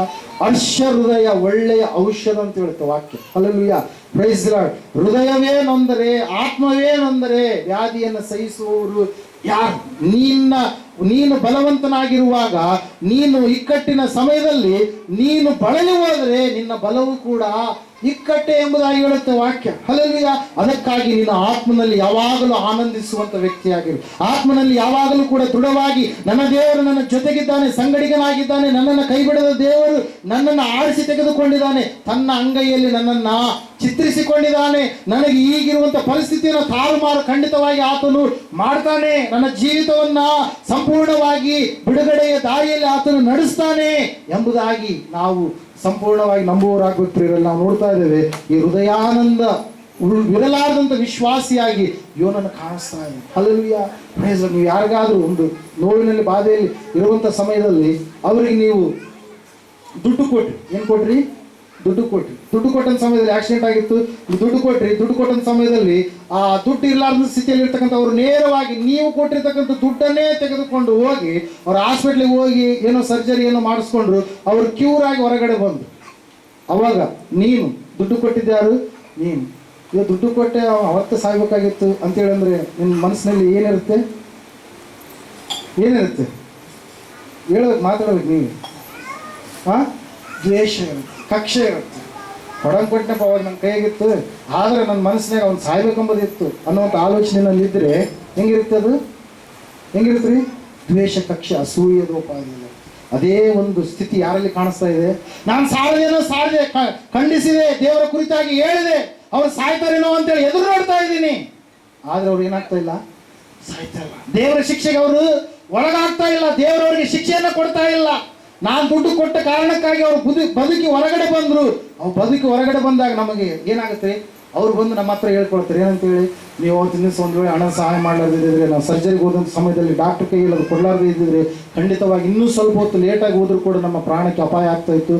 ನಾವು ಇವತ್ತಿನ ದಿವಸ ಬದುಕುಳಿದಿದ್ದೀನಿ ಅಂದರೆ ಅವತ್ತಿನ ದಿವಸ ನೀವು ದೇವ್ರು ಬಂದಂಗೆ ಬಂದಿರಿ ಅಂತೇಳಿ ಅವ್ರ ಬಾಯಿಂದ ಏನು ಬರುತ್ತೆ? ಮಾತು ಬರುತ್ತೆ. ಹಲ್ಲೆಲೂಯಾ. ಆವತ್ತು 1,20,000 ಜನರ ಬಾಳನ್ನ, ಬದುಕನ್ನ ಉಳಿಸಿದವನು ಯಾರೀ? ಈ ಯೋನ ದೇವರ ಸುವಾರ್ತೆಯನ್ನು ಸಾರಿ. ಆದರೆ ಅದೇ ಯೋನ ಹೃದಯದಲ್ಲಿ ಕರಕರೆ ಉಳ್ಳವನಾಗಿ, ಸ್ವಾರ್ಥವು ತುಂಬಿದವನಾಗಿ, ಹೃದಯದಲ್ಲಿ ಆನಂದವಿಲ್ಲದ ಸ್ಥಿತಿ ಉಳ್ಳವನಾಗಿ ಏನು ಮಾಡ್ತಾ ಇದ್ದಾನೆ? ಕಾಣಿಸ್ತಾ ಇದ್ದಾನೆ. ಸಹೋದರ ಸಹೋದರಿ, ನಾವು ಆ ರೀತಿಯಾಗಿರಬಾರ್ದು. ಪ್ರತಿಯೊಬ್ಬರ ವಿಷಯದಲ್ಲಿ ಕೂಡ ನಾವು ಸಂತೋಷಭರಿತರಾಗಿ ಇರಬೇಕು. ಇತರರಲ್ಲಿ ಸಂತೋಷಿಸಿ ಆತ್ಮ ರಕ್ಷಣೆಯನ್ನು ನಾವು ಮಾಡುವುದಕ್ಕಾಗಿ ಕರೆಯಲ್ಪಟ್ಟಿದೆ ಎಂಬುದಾಗಿ ಗ್ರಹಿಸಿಕೊಂಡು ಜೀವಿಸುವಂಥವ್ರು ನಾವು ಆಗಬೇಕು. ಅದಕ್ಕಾಗಿ ನಾವು ನೋಡ್ತಾ ಇದ್ದೇವೆ, ಶಾರೀರ ಸಂಬಂಧಿಕರಾಗಿ ನಾವು ಇರುವಂಥವರಲ್ಲ, ನಾವು ಆತ್ಮ ಸಂಬಂಧಿಕರಾಗಿದ್ದೀವಿ. ಹಲ್ಲೆಲೂಯಾ. ನಮ್ಮೆಲ್ಲರಲ್ಲಿ ಕೂಡ ಯಾರ ರಕ್ತ ಹರಿತಾ ಇದ್ರಿ? ಯೇಸು ಕ್ರಿಸ್ತನ ರಕ್ತ. ಯೇಸು ಕ್ರಿಸ್ತನ ಮೂಲಕವಾಗಿ ನಾವು ರಕ್ತ ಸಂಬಂಧಿಗಳಾಗಿದ್ದೇವೆ. ಕಡೆಯ ಆದಾಮನಾಗಿರುವಂಥ ಯೇಸು ಕ್ರಿಸ್ತನ ಮೂಲಕವಾಗಿ ನಾವು ರಕ್ತ ಸಂಬಂಧಿಗಳಾಗಿದ್ದೇವೆ. ಮೊದಲನೇ ಆದಾಮನ ಮೂಲಕವಾಗಿ ನಾವು ಏನಾಗಿದ್ದೇವೆ ರೀ? ಶಾರೀರಿಕ ಸಂಬಂಧಿಗಳಾಗಿದೆ. ಹಲ್ಲೆಲೂಯಾ. ಒಬ್ಬೇ ಆದಾಮನಿಂದ ನಾವು ಬಂದಂಥವರಾಗಿದ್ದೇವೆ.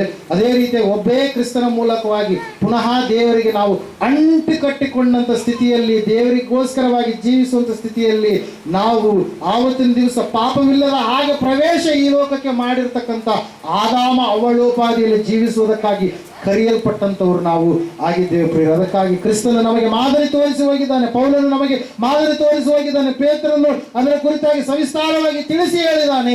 ನಾವು ಕೂಡ ಆ ಭಕ್ತಿಯ ಜೀವಿತವನ್ನು ನಾವು ಜೀವಿಸೋಣ. ಯೋನನಲ್ಲಿ ಆತನು ಓಡಿ ಹೋಗುತ್ತಿರುವ ವಿಶ್ವಾಸಿಯಾಗಿ ಕಾಣಿಸ್ತಾ ಇದ್ದಾನೆ. ನಾವು ದೇವರಿಂದ ಓಡಿ ಹೋಗುವಂಥದ್ದು, ದೇವರ ಸನ್ನಿಧಾನದಿಂದ ಓಡಿ ಹೋಗುವಂಥದ್ದು ಬೇಡ. ಉಪಯೋಗವಿಲ್ಲದ ವಿಶ್ವಾಸಿಯಾಗಿ ಯೋನನ್ನು ಕಾಣಿಸ್ತಾ ಇದ್ದಾನೆ. ನಾವು ಉಪಯೋಗವಾಗಿ ಇರೋಣ. ಮನೆಯಲ್ಲಿ, ಸಮಾಜದಲ್ಲಿ, ಸಭೆಯಲ್ಲಿ, ನಾವು ಇರುವಂಥ ಕೆಲಸ ಮಾಡುವಂಥ ಸ್ಥಳಗಳಲ್ಲಿ, ಶಾಲೆಗಳಲ್ಲಿ, ಕಾಲೇಜುಗಳಲ್ಲಿ ಉಪಯೋಗವುಳ್ಳವರಾಗಿ ನಾವು ಇರೋಣ. ನಾವು ನಿದ್ರಿಸಲಾರದ ವಿಶ್ವಾಸಿಗಳಾಗಿ ನಾವು ಇರೋಣ. ಯೋನನಾದರೂ ನಿದ್ರಿಸ್ತಾ ಇದ್ದಾನೆ. ಪ್ರಾರ್ಥಿಸೋಣ, ಎಚ್ಚರವಾಗಿದ್ದು ಪ್ರಾರ್ಥಿಸೋಣ, ಅನೇಕರ ಆತ್ಮ ರಕ್ಷಣೆಗೋಸ್ಕರವಾಗಿ ಪ್ರಾರ್ಥಿಸೋಣ, ಕುಟುಂಬಕ್ಕಾಗಿ ಪ್ರಾರ್ಥಿಸೋಣ, ದೇಶಕ್ಕಾಗಿ ಪ್ರಾರ್ಥಿಸೋಣ, ದೇವರ ಬರುವಿಕೆಗಾಗಿ ಇನ್ನೂ ಅನೇಕ ಆತ್ಮಗಳನ್ನು ದೇವರೇ ನಿನಗಾಗಿ ನಾನು ಸಂಪಾದಿಸಬೇಕೆನ್ನುವಂಥ ವಿಷಯಕ್ಕಾಗಿ ನಾವು ಪ್ರಾರ್ಥಿಸೋಣ. ಸಭೆ ಕಟ್ಟುವುದಕ್ಕಾಗಿ ಪ್ರಾರ್ಥಿಸೋಣ, ಸಭೆಗೆ ಅನೇಕರು ಬರುವುದಕ್ಕಾಗಿ ಪ್ರಾರ್ಥಿಸೋಣ, ಸಭಾ ಸೇವಕರಿಗಾಗಿ ಪ್ರಾರ್ಥಿಸೋಣ, ಆತ್ಮಗಳಿಗಾಗಿ ಪ್ರಾರ್ಥಿಸೋಣ, ಆತ್ಮಿಕ ಮಕ್ಕಳು ಅವರ ಕುಟುಂಬ ಅವರು ಮಾಡುವಂಥ ಕೆಲಸ ಕಾರ್ಯಗಳಲ್ಲಿ ಲಾಭ ಶುಭಕ್ಕಾಗಿ ನಾವು ಪ್ರಾರ್ಥಿಸುವಂಥವರಾಗೋಣ. ಅಷ್ಟು ಮಾತ್ರವಲ್ಲ, ನಾವು ನೋಡ್ತಾ ಇದ್ದೇವೆ ಪ್ರಿಯರೇ, ಸ್ವಚಿತ್ತವಲ್ಲ ದೇವರೇ, ನಿನ್ನ ಚಿತ್ತವೇ ನಮ್ಮಲ್ಲಿ ನೆರವೇರಬೇಕು. ನನ್ನ ಮಾತುಗಳಲ್ಲ, ನನ್ನ ಮಾರ್ಗಗಳಲ್ಲ, ನನ್ನ ಆಲೋಚನೆಗಳಲ್ಲ, ನೀನೇ ನನಗೆ ಎಲ್ಲವಾಗಿದ್ದು, ನೀನೇ ನನಗೆ ನಾವಿಕನಾಗಿ ನೀನು ಮುನ್ನಡೆಸಬೇಕು. ನೀನು ಯಾವ ಕಡೆಗೆ ನಡೆಸ್ತೀಯ ನಾನು ಆ ಕಡೆಗೆ ಹೋಗ್ತೀನಿ. ನೀನು ಬೆಳಕಾಗಿದ್ದೀಯಪ್ಪ, ನೀನು ಯಾವ ಮಾರ್ಗದಲ್ಲಿ ನಡೆಸ್ತೀಯೋ ಅದೇ ಮಾರ್ಗದಲ್ಲಿ ನಾನು ನಡೆಸ್ತೀನಿ. ನಿನ್ನ ವಾಕ್ಯ ಎನ್ನುವಂಥ ಕತ್ತಿಯನ್ನು ಹಿಡಿದುಕೊಂಡು ನಾನು ಮುಂದೆ ಹೋಗುವಾಗ ನೀನೇ ನನಗೆ ಆಯುಧವಾಗಿ, ನೀನೇ ನನ್ನ ನಾವು ನೋಡ್ತಾ ಇದ್ದೇವೆ ಗುರಾಣಿಯಾಗಿ ನೀನು ನನ್ನನ್ನು ಆವರಿಸಿ ನೀನು ನನ್ನನ್ನು ಕಾಪಾಡು ಎನ್ನುವಂಥ ಸ್ಥಿತಿಯಲ್ಲಿ ನಾವು ದೇವರ ಚಿತ್ತಕ್ಕೆ ನಮ್ಮನ್ನು ನಾವು ಒಪ್ಪಿಸಿಕೊಡಬೇಕು. ಪ್ರೀತಿಯುಳ್ಳಂಥ ವಿಶ್ವಾಸಿಗಳಾಗಿ ನಾವು ಇರಬೇಕು. ತಲಾಂತಗಳನ್ನು ಉಪಯೋಗ ಮಾಡಬೇಕು. ಇತರರ ವಿಷಯದಲ್ಲಿ ನಾವು ಕೆಟ್ಟ ಮಾತುಗಳನ್ನು, ಅಲ್ಪ ಮಾತುಗಳನ್ನು, ಚಿಕ್ಕ ಮಾತುಗಳನ್ನು ಮಾತಾಡುವವರು ಆಗಬಾರ್ದು. ಯಾಕಂದರೆ ನಿನ್ನಂತೆಯೇ ದೇವರು ನಿನ್ನನ್ನು ಯಾವ ರೀತಿಯಾಗಿ ರೂಪಿಸಿದನೋ ಅವರನ್ನು ಕೂಡ ರೂಪಿಸಿದನು. ಅವರಲ್ಲಿ ಕೂಡ ದೇವರ ಆತ್ಮ ಇದೆ, ನಿನ್ನಲ್ಲಿ ಕೂಡ ದೇವರ ಆತ್ಮ ಇದೆ. ನಿನ್ನ ದೇವರ ಹೋಲಿಕೆಗೆ ನೀನು ಯಾವ ರೀತಿಯಾಗಿ ಸರಿಯಾಗಿ ಸೃಷ್ಟಿ ಮಾಡಲ್ಪಟ್ಟಿದೆಯೋ ಅವರು ಕೂಡ ದೇವರ ಹೋಲಿಕೆಗೆ ಸರಿಯಾಗಿ ಉಂಟು ಮಾಡಿದ್ದಾರೆ. ಅದಕ್ಕಾಗಿ ಎಲ್ಲರನ್ನ, ಪ್ರತಿಯೊಬ್ಬರನ್ನು ನಾವು ಗೌರವಿಸುವಂಥ ಮಕ್ಕಳಾಗೋಣ. ಕುಲ ಎನ್ನುವಂಥ ವಿಷ ಕಚ್ಚಿ ಅದನ್ನು ಸಂಪೂರ್ಣವಾಗಿ ಸಭೆಯಿಂದ, ನಮ್ಮ ದೇಶದಿಂದ ಅದನ್ನು ತೊಲಗಿಸುವುದಕ್ಕಾಗಿ ಪಣ ತೊಟ್ಟಂಥ ಜಯವೀರರಾಗಿ ನಾವು ಬಾಳುವಂಥವರು ಆಗೋಣ. ಅಷ್ಟು ಮಾತ್ರ ನಾವು ನೋಡ್ತಾ ಇದ್ದೇವೆ, ಸ್ವಾರ್ಥವಿಲ್ಲದ ವಿಶ್ವಾಸಿಗಳಾಗಿ ನಾವು ಇರೋಣ. ನಿಸ್ವಾರ್ಥವಾದಂಥ ಸೇವೆಯನ್ನು ನಾವು ಮಾಡುವಂಥವರಾಗಿ ಇರೋಣ. ಇಹಲೋಕದ ಆ ನಡವಳಿಕೆಯನ್ನು ಅನುಸರಿಸದೆ, ಶಾರೀರಿಕ ಸಂಬಂಧಿಗಳಾಗಿರದೆ ಆತ್ಮ ಸಂಬಂಧಿಗಳಾಗಿ ಜೀವಿಸುವವರಾಗೋಣ. ಕೊನೆಯದಾಗಿ ನಾವು ನೋಡ್ತಾ ಇದ್ದೇವೆ, ಹೃದಯದಲ್ಲಿ ಆನಂದಿಸುವವರಾಗೋಣ. ಹಲ್ಲೆಲೂಯಾ. ಯಾವಾಗಲೂ ಸಂತೋಷಿಸಿರಿ. ಯಾರಲ್ಲಿ ಸಂತೋಷಿಸಬೇಕು? ಕರ್ತನಲ್ಲಿಯೇ ಸಂತೋಷಿಸಬೇಕು. ಫಿಲಿಪಿಯರಿಗೆ 4ನೇ ಬರೆದ ಪತ್ರಿಕೆ 4ನೇ ಅಧ್ಯಾಯದಲ್ಲಿ ನಾವು ನೋಡ್ತಾ ಇದ್ದೇವೆ, ಕರ್ತನಲ್ಲಿ ಸಂತೋಷಿಸಿರಿ, ಸಂತೋಷಿಸಿರಿ, ಸಂತೋಷಿಸಿರಿ. ತಿರುಗಿ ನಿಮಗೆ ಹೇಳುತ್ತೇನೆ, ಕರ್ತನಲ್ಲಿಯೇ ನೀವು ಸಂತೋಷ ಪಡಿರಿ, ಉಲ್ಲಾಸ ಪಡಿರಿ. ಸಭೆಯಲ್ಲಿ ಸಂತೋಷ ಪಡಿರಿ. ದೇವರಿಗೆ ಜಯಗೀತೆ ಧ್ವನಿಯನ್ನು ಆಡುವಾಗ ನೀವು ಸಂತೋಷ ಪಡಿರಿ. ದೇವರ ಕಟ್ಟಳೆಗಳನ್ನು ಕೈಕೊಂಡು ನಡೆಯುವಾಗ ನೀವು ಸಂತೋಷ ಪಡಿರಿ. ದೇವರ ಮಾರ್ಗದಲ್ಲಿ ಆನಂದಿಸುತ್ತಾ ಸಂತೋಷಿಸುತ್ತಾ ನಿಮ್ಮ ಭಕ್ತಿಯ ಜೀವಿತವನ್ನು ನೀವು ಮುಂದೆ ಸಾಗಿಸಿರಿ. ಅದಕ್ಕಾಗಿ ಪ್ರಿಯರೇ, ನೀವು ಯೋನನಾಗಿ ಇರಬೇಡ್ರಿ. ನೀವು ಯೋನನಲ್ಲಿರ್ತಕ್ಕಂಥ ಈ ತಪ್ಪಿ ಹೋಗುವಂಥ ಗುಣಗಳಿಂದ ಹೊರಗಡೆ ಬಂದು ನೀವು ಭಕ್ತಿಯ ಜೀವಿತವನ್ನು ಕಟ್ಟಿಕೊಳ್ಳ್ರಿ. ಸಮಯದಲ್ಲಿ ನಾವೆಲ್ಲರೂ ನಿಂತುಕೊಳ್ಳೋಣ, ಪ್ರಾರ್ಥನೆ ಮಾಡಿಕೊಳ್ಳೋಣ. ದೇವರ ವಾಕ್ಯ ಹೇಳ್ತಾ, ಸತ್ಯವೇದ ಹೇಳ್ತಾ ಇದೆ, ನೀನು ಒಂದು ವೇಳೆ ಯೋನನಾಗಿರುವೆಯೇನು ಸಹೋದರ ಸಹೋದರಿಯೇ, ಇವತ್ತಿನ ದಿವಸ ನಿನ್ನ ಜೀವಿತವನ್ನು ಒಂದು ಸಾರಿ ನೀನು ಪರೀಕ್ಷೆ ಮಾಡಿಕೊ. ಓಡಿ ಹೋಗುವಂಥ ಸ್ವಭಾವ ನಿನ್ನಲ್ಲಿದೆಯಾ? ಸ್ವಾರ್ಥ ಉಳ್ಳ ವ್ಯಕ್ತಿಯಾಗಿ ನೀನು ಜೀವಿಸ್ತಾ ಇದೆಯಾ? ಬಲಹೀನನಾಗಿ ನೀನು ಕಾಣಿಸ್ತಾ ಇದೆಯಾ? ನಿನ್ನ ಜೀವಿತ ಯಾವ ರೀತಿಯಾಗಿದೆ?